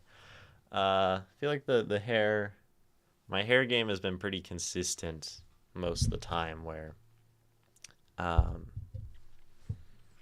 I've kind of got it locked in, you know. Now I just want it to be longer, but I guess I just have to wait. That's a pretty easy one to accomplish. It is very long when I like pull it straight, right? Like it's actually kind of crazy like how much it shrinks with the curls. Like this is going off the screen, right? My hand is like yeah, there. It's another like what is this? Like 5 inches? It's like that much. Kind of crazy. Decimeter. That'd be like four inches. 10 centimeters. 2.54 times 4 is 10. Time, my friend, and regular trims to make sure it doesn't look too worn. Yeah, I've got to get it trimmed. I haven't had anything done to my hair in, like, I don't even know. Definitely not in the last year, because that was February, March of 2025. Probably not in like 2 years, maybe more than 2 years. Like I haven't had a trim. Uh, I feel like I'm just very attached to it. Like I don't want anyone to take any of it away. But I know it'll probably like look a little nicer if I did, right? If I wait too long and get too many split ends, but yours looks pretty healthy. Yeah, I try to condition it a lot and take care of it. Um, I think I do have like split ends. I also don't really know. Oh yeah, like that's a split end. Like I probably definitely have some. Um, but I don't really like know what to look for, like what unhealthy hair actually looks like, or like oh yeah, but those are like they're little. Like they don't split very far, I guess. um, I think it's mostly fine. I don't know what to do now because we read the poem and and the poem was really good, and that's what I set out to do today, and it only took like an hour and change. Um, and like I don't know if I just keep streaming or um. Well, we'll hang out. We'll keep streaming. Have I written anything lately? Yeah. I can. I mean, I've been writing a lot. Um, Certainly plenty of poetry. I've written like a few things on my Substack. I'm probably going to write up like my analysis that I did here of this poem, Harlem, and put that on my Substack too. I've been trying to do that with these Saturday poems. Um these like famous poems to put my thoughts online. It's entirely up to you. It's your channel. Yeah, I know. I'm not like, I guess I'm not looking for the answer, right? I'm just like thinking out loud because I genuinely like don't know. Um, and and that's sort of I don't know, interesting. But I can share some of the things that I've been writing, some of my poetry, and I can also link you to my Substack. There is a little break coming up in stream, so I'm gonna do the break and then I can come back and I can um, read some of my stuff. We can just do some of my art, which yeah, I don't share super often, so that'll be good. Um, Stand up. I know you just showed up, Avi, uh, but but it's time for a break. So stand up and get water and go to the bathroom and move your body because it's healthy for you and it keeps you alive and stuff. And I'll be back in like just a few minutes.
Hello. Welcome back. uh Still here. Um yeah, have I written anything? Um I've written many things. I can share some poems. You said that would be fun. I've only been able to read uni stuff recently, so not much for fun. Was doing work, saw you were live, so I figured I'd sneak by. Heck yeah. So yeah, if you want to read my Substack, I believe you can do that here. That would be my Substack. You can read all sorts of things on there and some analysis, some me thinking about my own art, a few short stories. I'm working on a movie review, all sorts of things there. I'll post like my thoughts on Harlem by Langston Hughes after this stream and write something up. So you can read stuff there. And then for poetry, I can read some things I've been writing recently. And I wrote this poem on the bus. I shared it the other day on stream, which I really like this poem. It's not,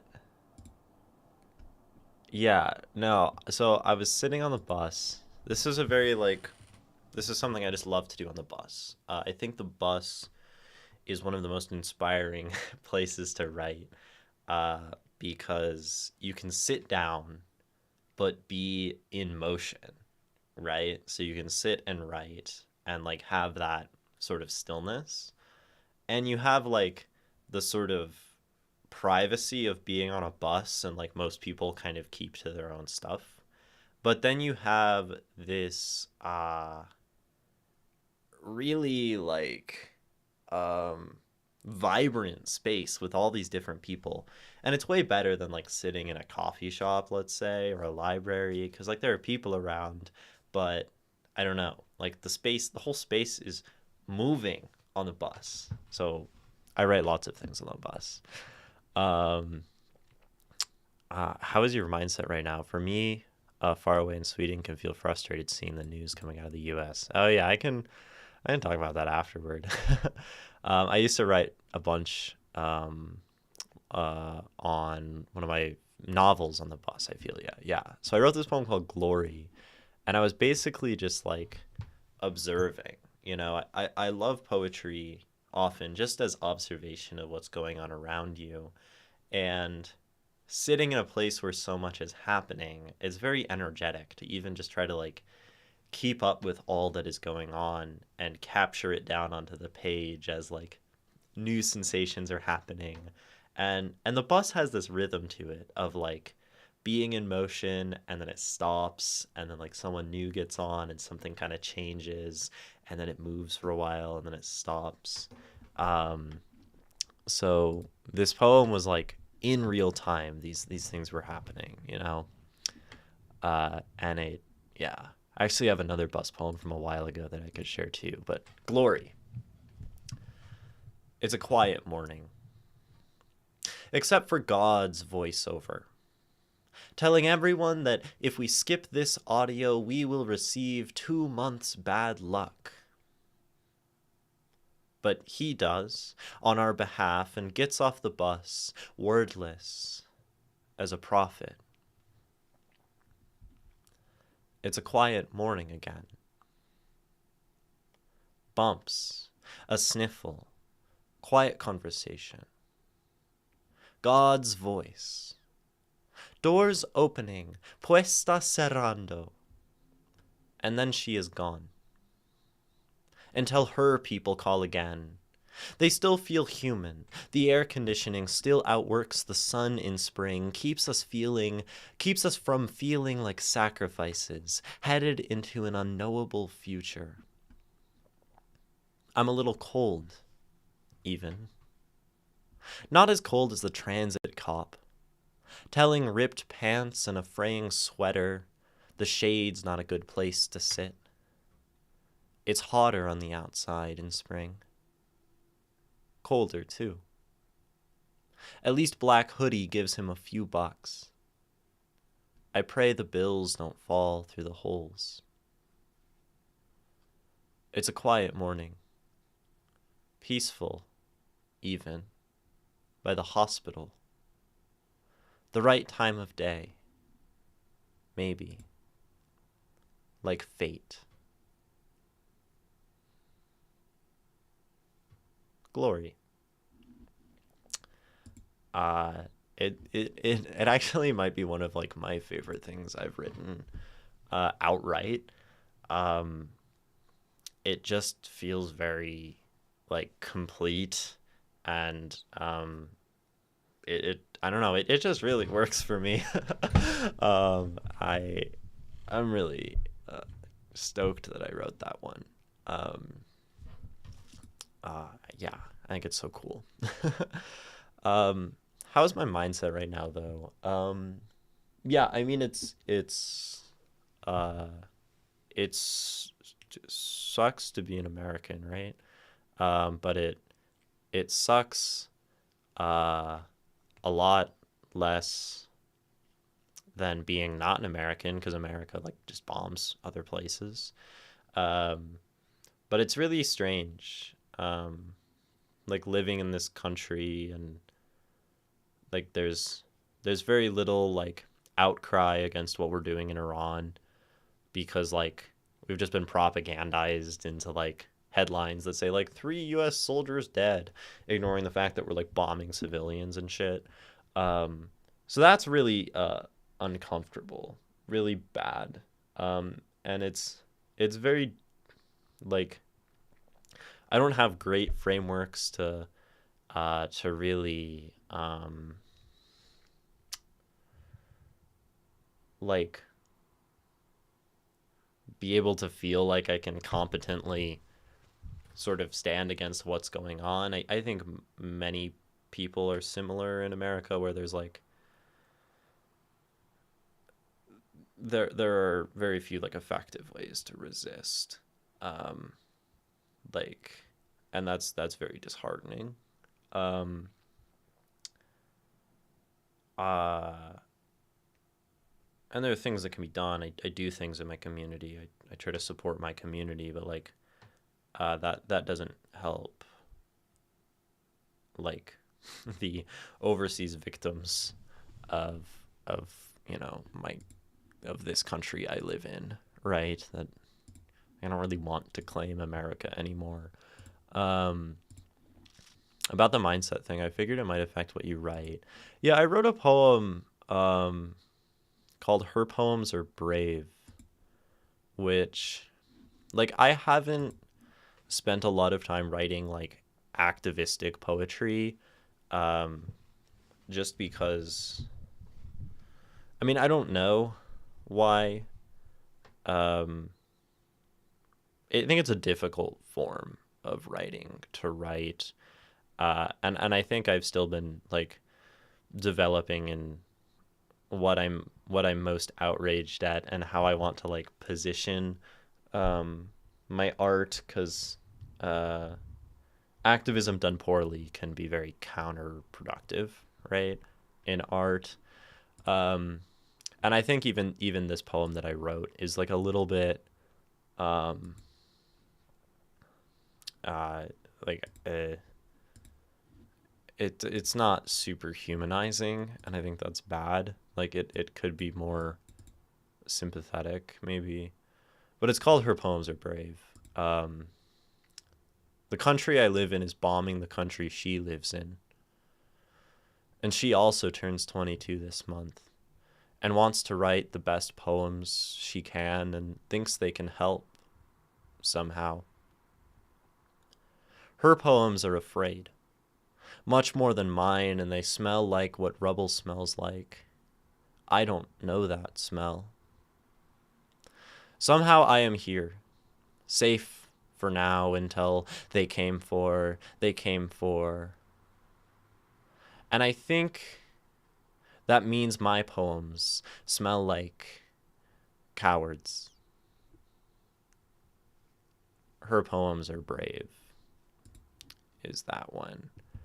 Um, I don't like the line "her poems are afraid." I think that's very, and like the whole like smell like rubble. I think that is probably like flattening a very real human experience into to something like um, a bit one note, right?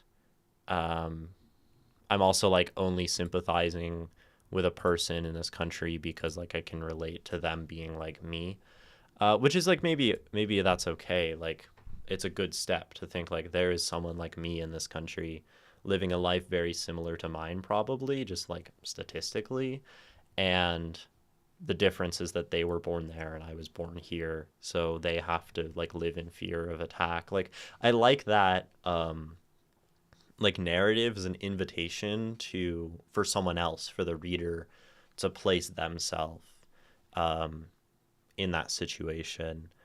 uh I just don't think I like communicated that in like the most nuanced way, and um I think writing like that needs to be pretty polished, pretty nuanced. And maybe that's just because we live in like this like fucking awful cancel culture where like let's say I try to like share that poem, like there's probably a genuine fear that it's like, shut up, white person, like your poem is like trite and annoying and doesn't help anything. And um that's a really dangerous culture to have on just in any space. um oh, like you're trying to express something genuine, but you didn't do it well enough, so we're gonna like, you know, I don't know, like that's annoying. Um, but maybe I should just write more of that stuff and share more of that stuff because it's important. Um, so there's that.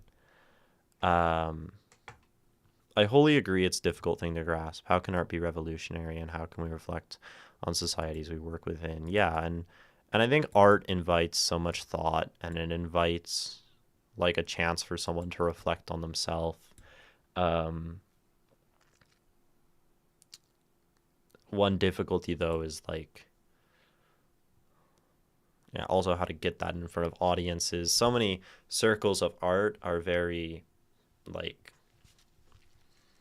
they exist within themselves where like artists will talk to artists and all the other artists are like generally progressive and generally have like good political opinions and you're mostly preaching to a choir.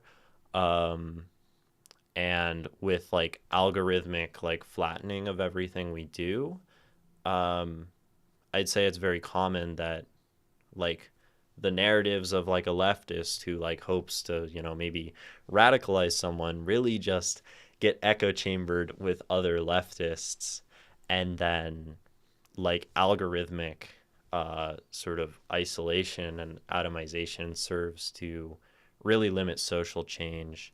um Prost underscore, I don't know, I can't read Cyrillic, dude. But welcome in. You have an exclamation point there, so maybe that feels positive as a message, and yeah, but can't read it. um I think cancel culture goes too far most of the time. Yes, some things should be canceled, but it's almost like we're hyping it up at this point. Yeah, I mean, like, it's easier to take someone down than like to like genuinely engage with maybe like fault and like have nuance. The internet is right, it's great for like black and white, but the internet doesn't support um like nuanced conversations and gray areas, and the fact that a poem can have a positive sentiment and be trying to do something maybe good activistically, but might fall short in other ways. Um, and like I think it's much more clickable and likable and shareable to say like this poem sucks, right? To just like dog on stuff and say like this is a dumb white person trying to write about things they don't understand.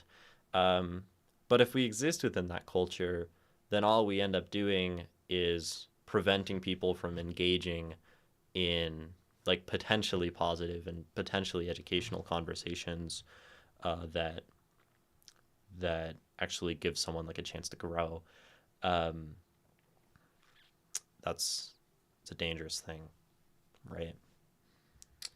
But I mean, it makes sense, right? These algorithms are controlled by people with vested interests in, um, you know, attention, mostly profit, right? And so they're gonna select for those very like inflammatory things, and that's just sort of like the information age that we now live in and are subject to, um, which is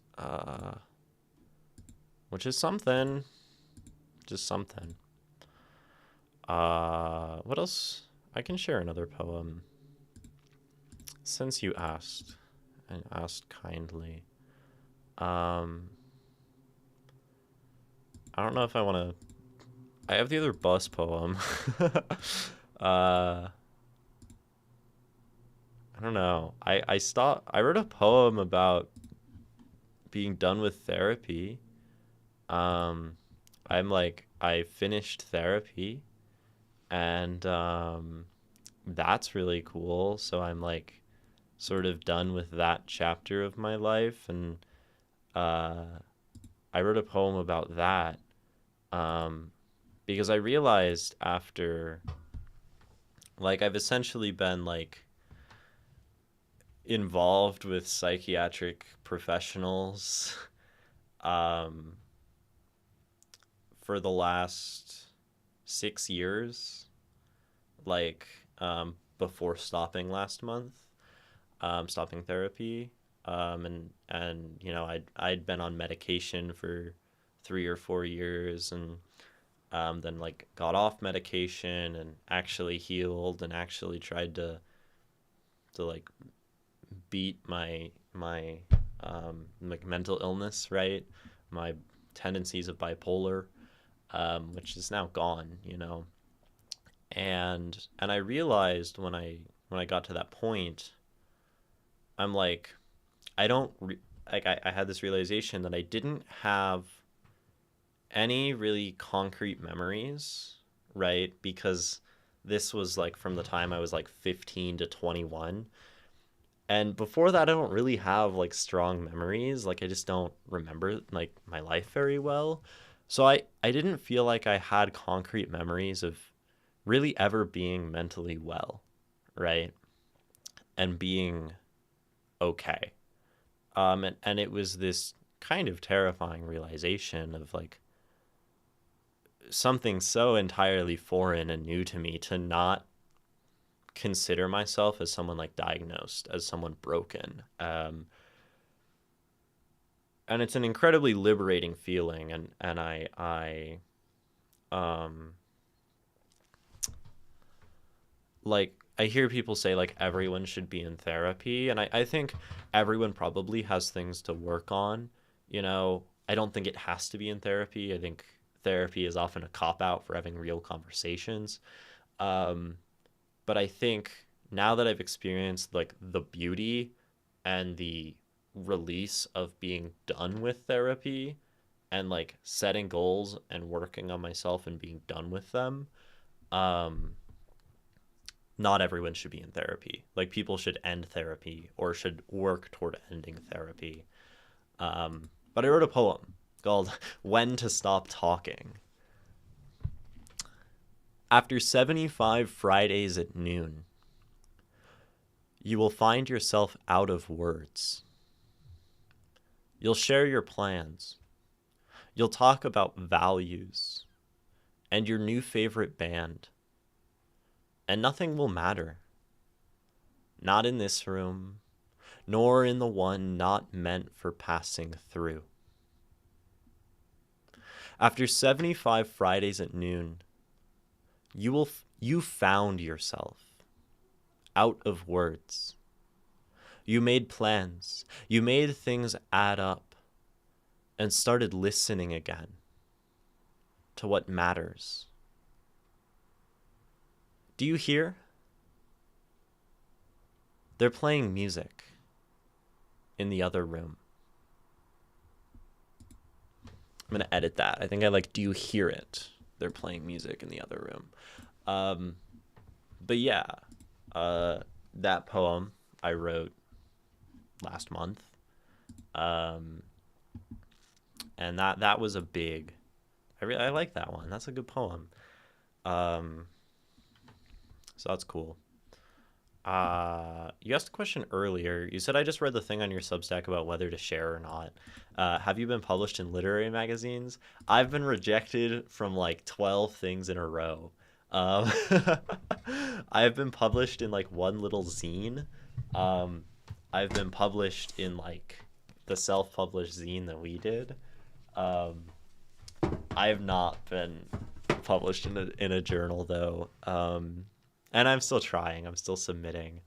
I still, gamble my time and get rejected. But like, you got to do it, And I think there's like a really interesting learning process in just like sending stuff and watching it get rejected and just like, having some joy, having some comedy in that. So, and we'll get there. And someday I'll be in Poetry Magazine because, I'm going to bang on the door until they let me in. And, that's not necessarily like a strict, like, I need this or I won't be satisfied, but, I think it'd be cool, be on poetryfoundation.org. Wouldn't that be crazy? Like me? Little old me? I'll probably never be done with therapy, but that's okay. I have poetry. Yeah, and I think yeah, you just keep working at it, right? And you just keep writing and you keep getting the hard stuff like out of your mind and out of your heart. And yeah, it keeps getting like better bit by bit. Lotus the car, Lotus the flower, Lotus the flower. The flower, yeah. Lotus the flower. I like butt analysis. That's a good username. Yeah. Why not the car? I feel like it makes more sense to have 2/3 of a flower than 2/3 of a car. But the flower had some specific associations for me when I, made the username, that like these ideas of like knowledge and enlightenment. I also think it's funny that it's like, I do a lot of like, I did at the time, like a lot of yoga. I still stretch a lot and I still like athletic, but you have like half lotus, which is a way to sit. And you have like full lotus, which is a different way to sit. And that's referring to the flower, not the car. But 2/3 is like in between. It doesn't make sense. Could also be a reference to the black lotus of Magic the Gathering, which is a flower. And 2/3 of that actually like makes sense within the mechanics of the game. And I don't have a car, and I don't really like cars, so I wouldn't want to name myself after cars. But maybe I could be like 2/3 Kia Soul or something. That would be kind of funny. That would only give you 2 mana. Exactly. Normally it gives you 3. 2/3 of it gives you 2 mana. I mean, I watched an interview with Sarah J. Maas. I recognize that name. Who said, I was rejected by literally every agent and every publisher until I got to the last one. Yeah, I mean, like, it's not uncommon to just be rejected dozens and dozens and dozens of times, and to eventually, get through it. I was with you until you said you don't like cars. Look, I was just reading poems earlier that I wrote while I was on the bus. I like biking. I like busing. If there was better public transit like trains here, I would be on that shit. I like big vehicles, uh, trains, buses, way cooler than cars. Um, I don't like American car centric highway spaghetti infrastructure.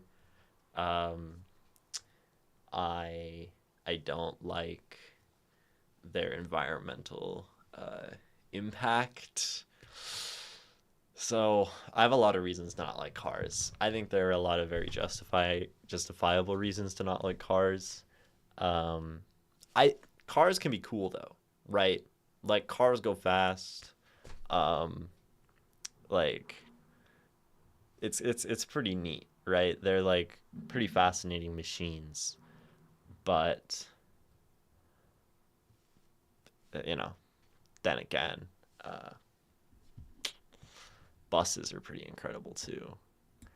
She wrote Akotar, Throne of Glass, um, and Crescent City. I feel like I recognize Crescent City for some reason, but maybe I'm thinking of something else. Sarah J. Maas. Oh, wait, you could have just said A Court of Thorn and Roses, though.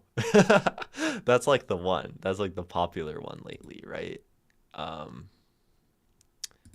okay, that's why I recognize that name. Yeah. Well, that makes sense. Yeah. So I mean, like, she's like one of the best-selling authors, um, of our like modern time, right? In terms of like fiction. Oh, Akotar, A Court of Thorns and y'all can't be y'all can't be can't be expecting me to know that, you know. I'm not that literate, you know. I read poetry, dude. um you wanna know what sounds better than poetry? A 6.5 liter V12, an engine. So no need to be sorry, Avi. Uh you know You know what sounds better than both of those things? A poem about a 6.5 liter V12. um, no, I don't think it is better, actually, personally. I don't have a license, mostly travel by trains, but hey, I love Formula One. Yeah, I mean, I think it's kind of cool, right? Those cars be zooming, right? Those go really fast, and those are kind of cool. Because that's also like competition, but like, your average like Ford F-150 that is owned by some like suburban person who never throws anything in the bed of the truck that's like sitting on the 15, like idling in traffic. Uh, Not that cool, you know.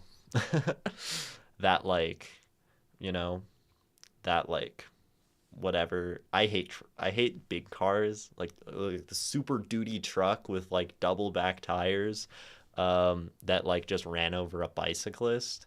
Um, Not a fan of that car, you know. I like little cars. I think like the little ones that take up less space are kind of practical. Um, you know, I once saw a man jerking his hog on the bus.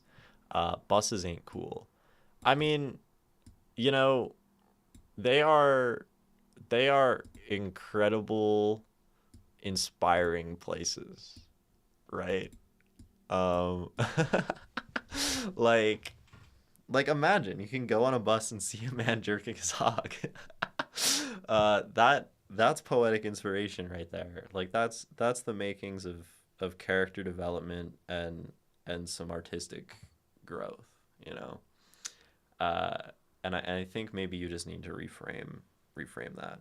But also like as public transit is more like supported and becomes prevalent, it starts to like increase people's economic ability to like get around places, and then those buses start to like become, you know, less full of people just jerking they hog. So ideally, like the ideal scenario is that people don't be doing that, but you know, you get to see humanity, right?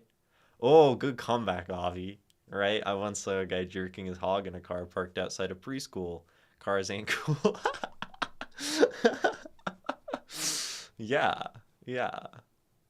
I mean, I've done things in cars, um, maybe seen by other people, and I don't think that was cool if those people had to see me doing that, like with another person. So, cars ain't that cool, you know? Lotus makes tiny like cars. Okay. Well, maybe you've got me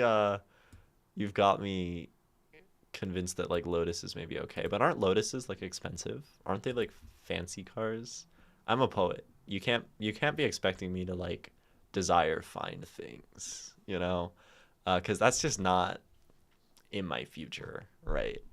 Um my future is to like uh live with my parents for as long as I can.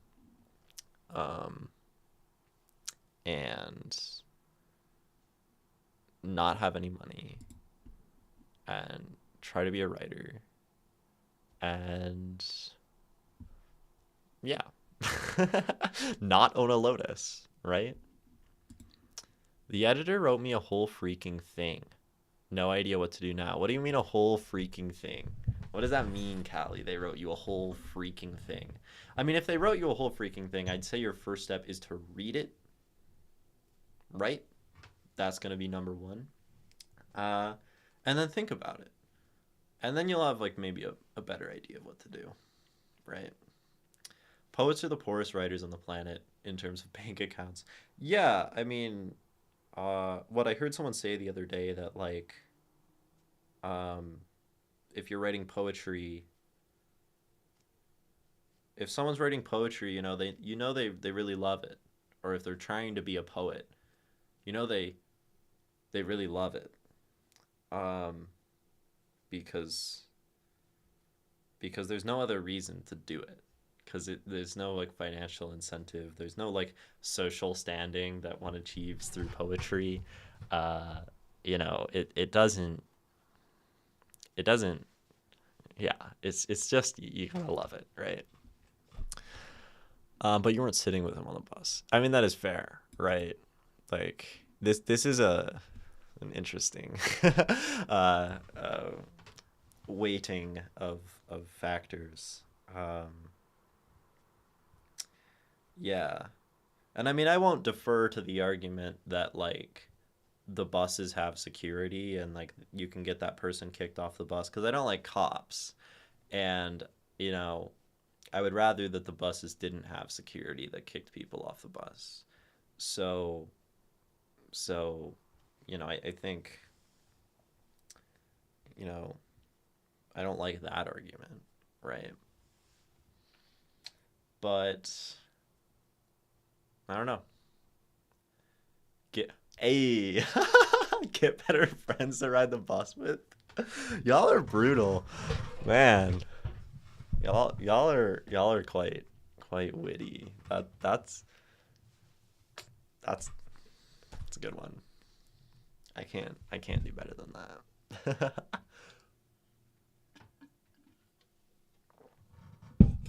um, yeah, I don't know. Uh,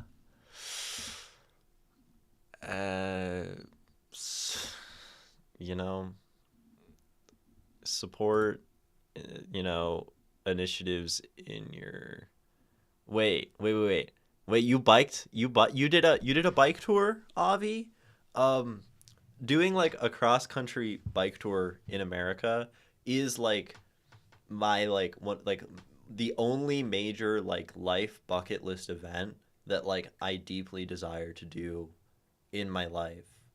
Um, and I'm writing a novel because I don't really work on it that much about a cross country bike tour. Right, this is like the plot is just her biking from Florida to Oregon.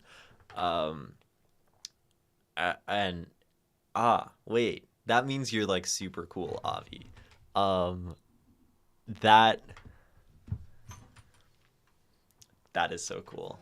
Um, I did a bike tour during COVID because I love traveling, but it was difficult, of course, with all the restrictions. So I just biked through Sweden. So the story of my book, Avi, set during COVID in America. Person in Florida, they like have finished high school and like don't care for college, and now college is like all messed up with COVID or whatever. So they bike across the country, and she's like this born and raised like kind of fundamentalist Christian, um, and she's like a pastor. She's like a youth pastor, and her pastor guy is like, "Yo, I did this. I biked across the country." He kind of filled her head with these stories. So she wanted to do it, go out and see God's creation. So she bikes out into the country, and as she does, she gradually starts to lose her faith in God, um, and humanity, as she like just experiences like the impenetrable loneliness of being out there in COVID and like not really like being able to engage with people in the places she stops, and this like fear that's happening. Um, and so she finds herself like miserable and lonely and without her God and without people, mentally falling apart into shambles. Um, and then she and exhausted and battered. And then she gets to the Pacific Ocean and walks into it and kills herself. Uh, that's the book I'm writing. Hopefully, I don't do that when I take my bike trip someday. Um, but I I really like this story. Damn, that's dark. Yeah, it's a total like piece on loneliness and isolation and losing one's faith, and how that just creates like it's about the moment after which one loses faith and the feeling of hopelessness that um, really creates, and just diving into like that feeling. Um, Very dark. uh, but it really is about, you know, very much of my um, life up to this point. I mean, even, me wanting to go on a bike trip and this being something that I want.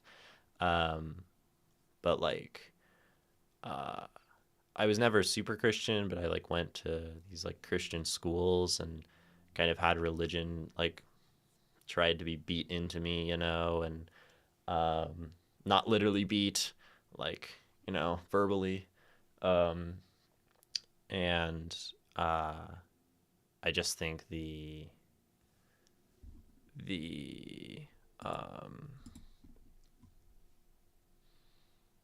I don't know. It's like it's about my own relationship with belief and faith, you know. Um,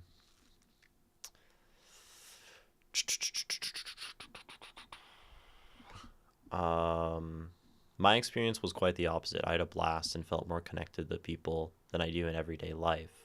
I was meant to do it with a friend, but she couldn't get the time off, so I did it myself. I felt lonely, so I had to talk and interact with people along the road. I met people I will probably never see again, but I had amazing experiences. Yeah. Um, and I think, right, that's like the narrative of the bike tour, that like that is what happens, and it's incredible, and that's why I want to do it, because um, it just seems like such an incredible thing to do.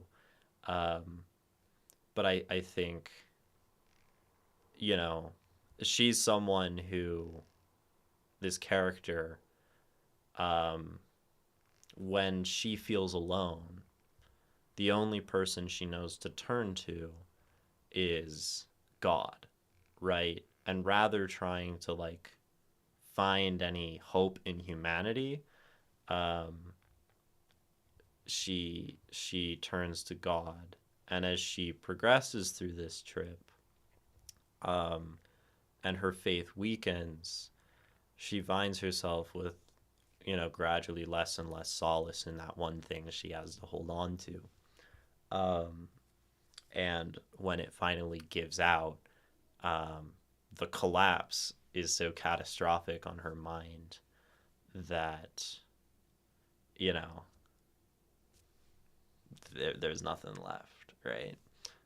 There's no there's no way to rebuild from that for her when she's already so exhausted and damaged and all of that, you know. And you had good luck with the weather.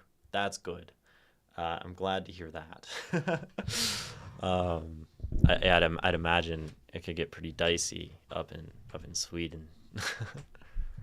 I think I'd be more scared doing it in the U.S. though, because here we have something called all Alemon Alemonstraten, which is basically gives you the right to any land as long as you care for it.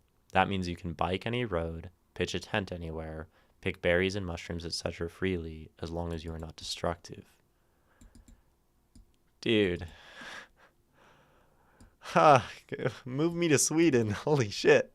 That's so cool. Um, America has a lot of public land.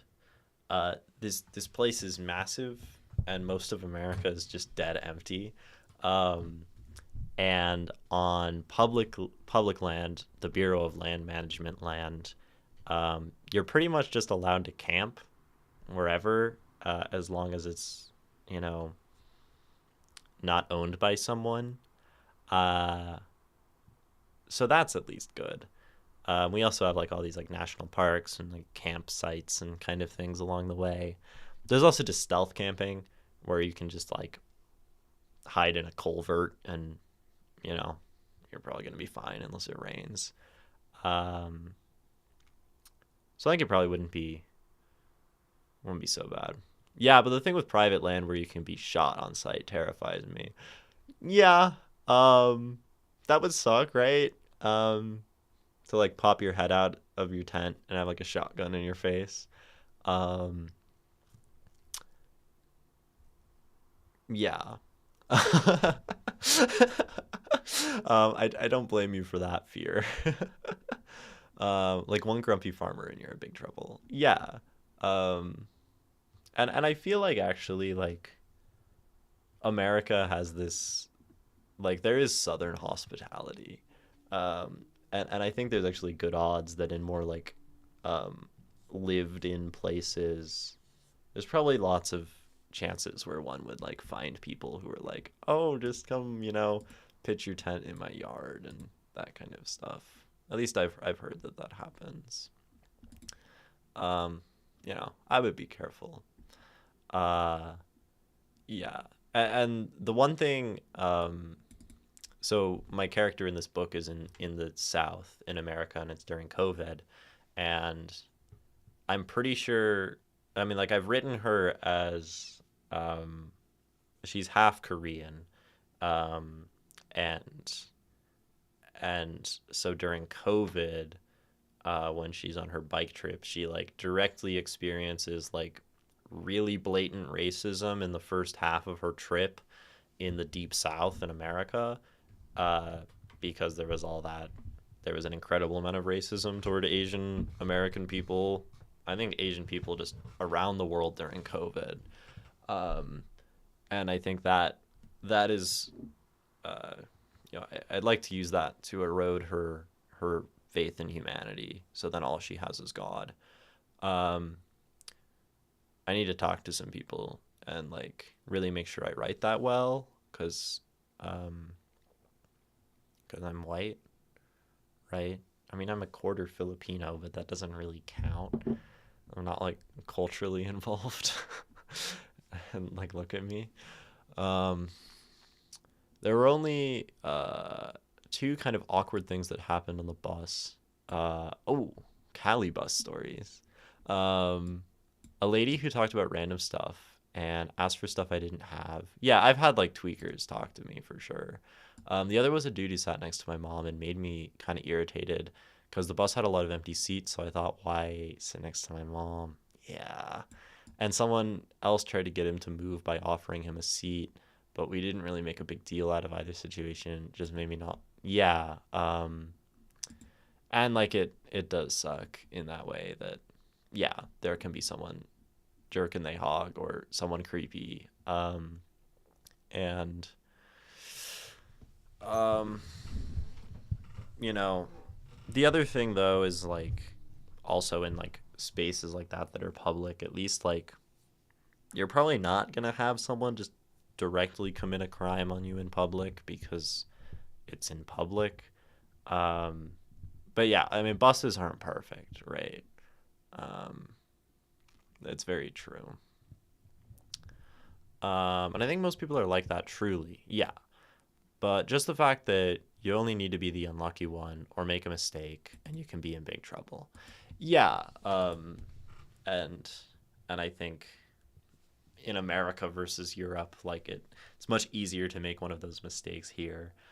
And that's it definitely changes it, right? And especially like going solo, right?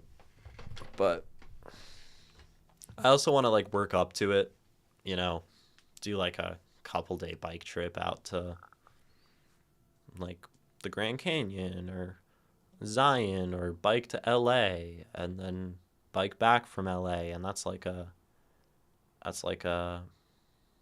5 days. I think if I bike to LA it would take me 5 days.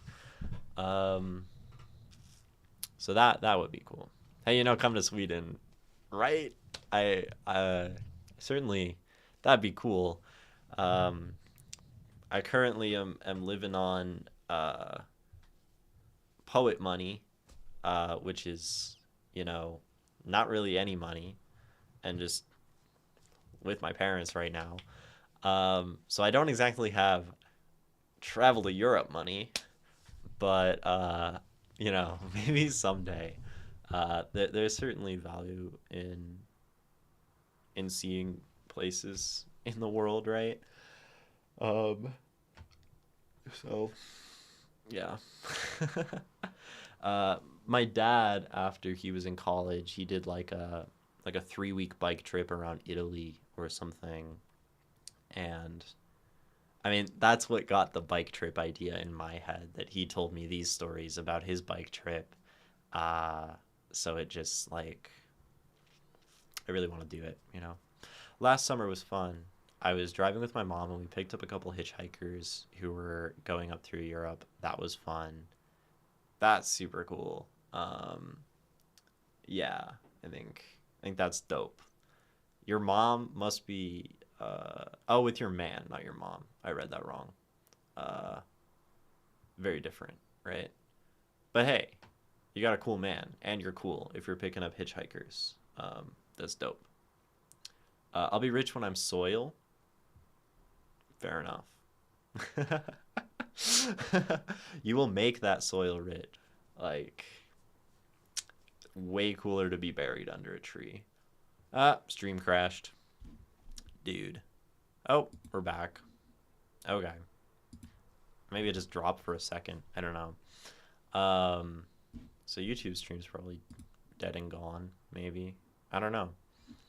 Uh I Dude, I hate streaming. Looks like it's still here. That's nice. I just saw like everything go red on my screen. Yeah, but I think we should bury people under trees. I think that's much cooler. I think that's much better, and I think it lets us die in richness, as you say, Nikki. Yeah, that'd be cool, dude. Wait, uh, why is chat weird? Why is chat weird? I'm so Hold on. There's like things in chat that are showing in my restream chat that aren't showing in my Twitch chat. Okay, it sorted itself out. I hate when stream is technology and I have to deal with it.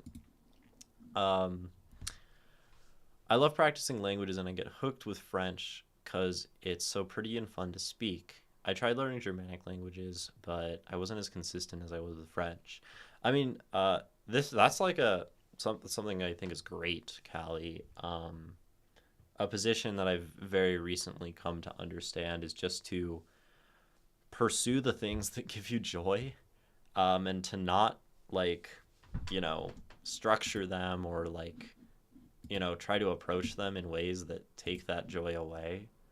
I think people are so ready all the time to like get all intense about stuff and get all serious, and um, to just like do the things that call to one as joyful, right?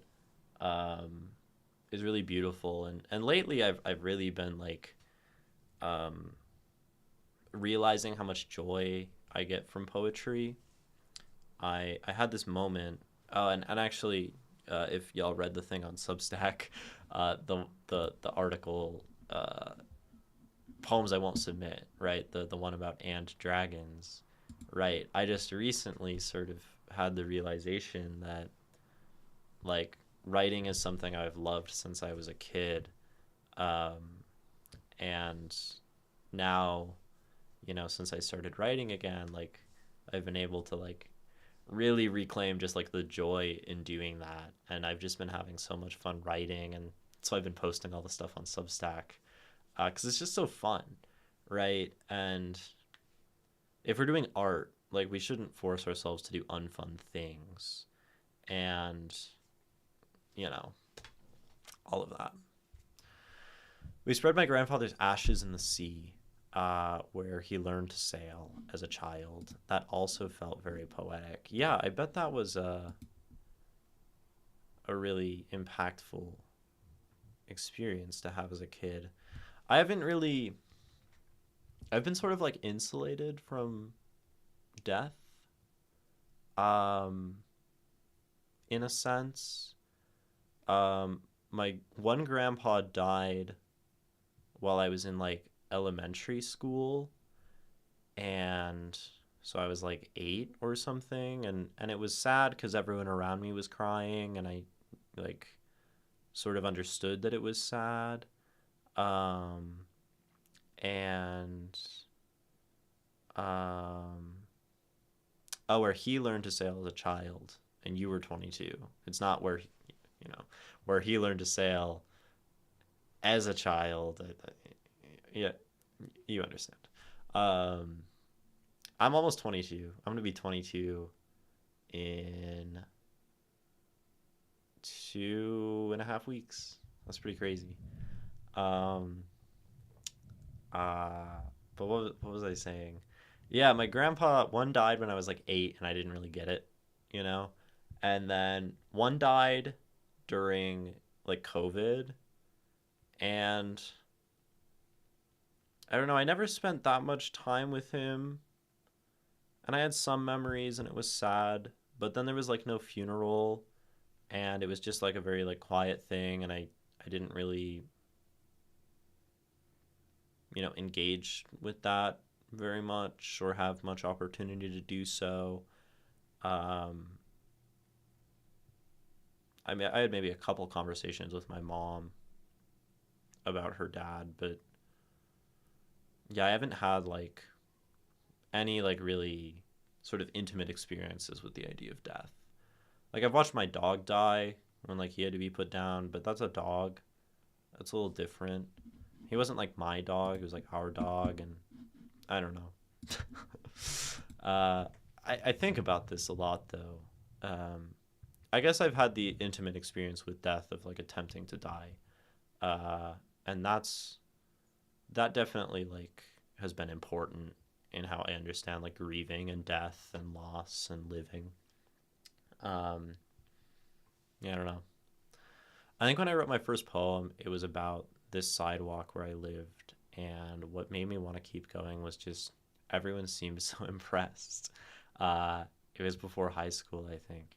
Yeah, and I mean that's awesome, right? I think encouraging kids is good when they're like doing stuff, and keeping things fun for as long as possible. I mean, we see it with like sports in America and with anything that like our society really wants you to like take something seriously, and you have these kids, you know, and they're like club teams with soccer getting all competitive in tournaments, and I think just being encouraging and just you know, trying to preserve the joy that children have in the things they love would be a really good thing for society if we did that more, you know? Um, yeah. Because often it's like, oh, you like this thing and you're good at this thing? Like, what if you competed, you know? I was super close with my grandfather. We lived with him a fair bit when I was a kid. I always told my grandma one day I would marry him. Oh, that's so cute. Uh, she felt that was unfair though because they were already married. So I suggested we just split it. Oh, kids are amazing, right? This is why like kids need to be, you know, protected and um like at all fucking costs. 'Cause that degree of like simple imagination and beauty, I mean it's just like, come on, you know. I was very smart, you know, very solution driven. Yeah, you could like put that on a resume that you have like, you know, X number of years since you were like a 6 year old, um, uh, experience in solution driven problem solving experience. Been doing this my whole life, you know. Um, Creative solutions for you know such problems. Innovative solutions maybe would be good on a LinkedIn. I think it's funny when people do that. You know, they like do all these fancy words to say like I'm a marketing guy. I don't know. It just feels very stupid. People on LinkedIn are stupid. I had to make a LinkedIn the other day because I wanted to message someone because I have this like sort of project that I want to work on that they did some research related to it, and I could only find them on LinkedIn. And I'm like, okay, I need to message this person. And then LinkedIn started spamming me with like emails twice a day, um, giving me all these like annoying updates that I don't know. They're like, oh, you should check out this person's profile. You should connect with this random person you don't know, and um, you should read this stupid article about sales. So annoying. I hate it. I hate it. Um, yeah, it is crazy. You have to cancel those. Yeah, it's going straight to the spam folder now. I do not tolerate this like capitalist kind of monstrosity in my inbox. Not that my inbox is particularly like clean or uncluttered, but it's okay, you know. And yeah. That. Oh, stretch. Oh, that's a good stretch. Dude, freaking reaching for the sky.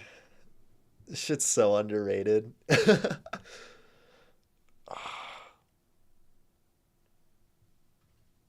And then leaning a little bit, like a tree, swaying in the wind. Oh, I could do that all day. um, yeah.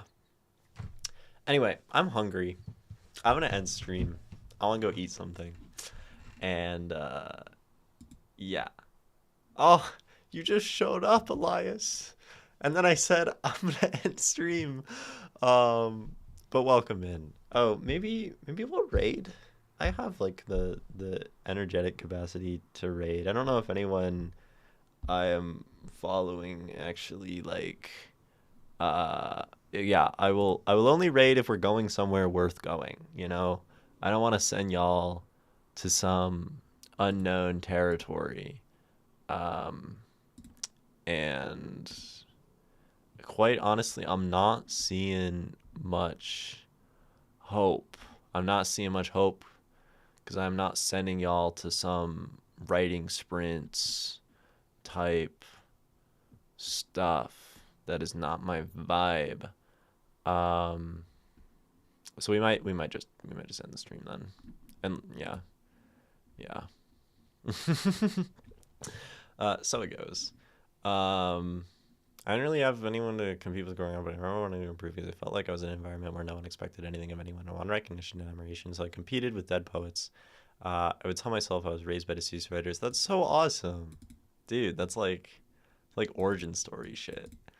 Uh, Lovely seeing you and getting to hear some of your poems. Absolutely. Thank you for coming in. Always a pleasure. Um, oh no. Anyway, great stream, very entertaining. Yeah, the VOD will go up at some point. I think this was a great poem today that we read. I mean, it was sort of a lot of like historical conversation and context, and um, it might be more worthwhile to um, read whatever I post on Substack later. Because I'm gonna write up an analysis of what we talked about today. Because I think it's cool to do that. But yeah, it was a good poem. So, check that out for sure. Um, I'm really stoked about my Substack. I keep talking about it. I'm trying to post more there. So I'm just gonna send the link again. So if you wanna read my things, it's there. More forthcoming. A movie review, an article about tongue twisters, and an analysis of Langston Hughes' Harlem. um, all forthcoming on the Substack. And I guess other than that, that's all for me. Thank you all for tuning in. Um, uh, yeah. Always a good time. Nikki, Avi, Elias, Callie, whole gang. I will be live again on Monday. On Monday at noon Pacific to read chat submitted poems. And then same on Wednesday. And that's what's up. So keep making art you love. Thanks for watching. Bye.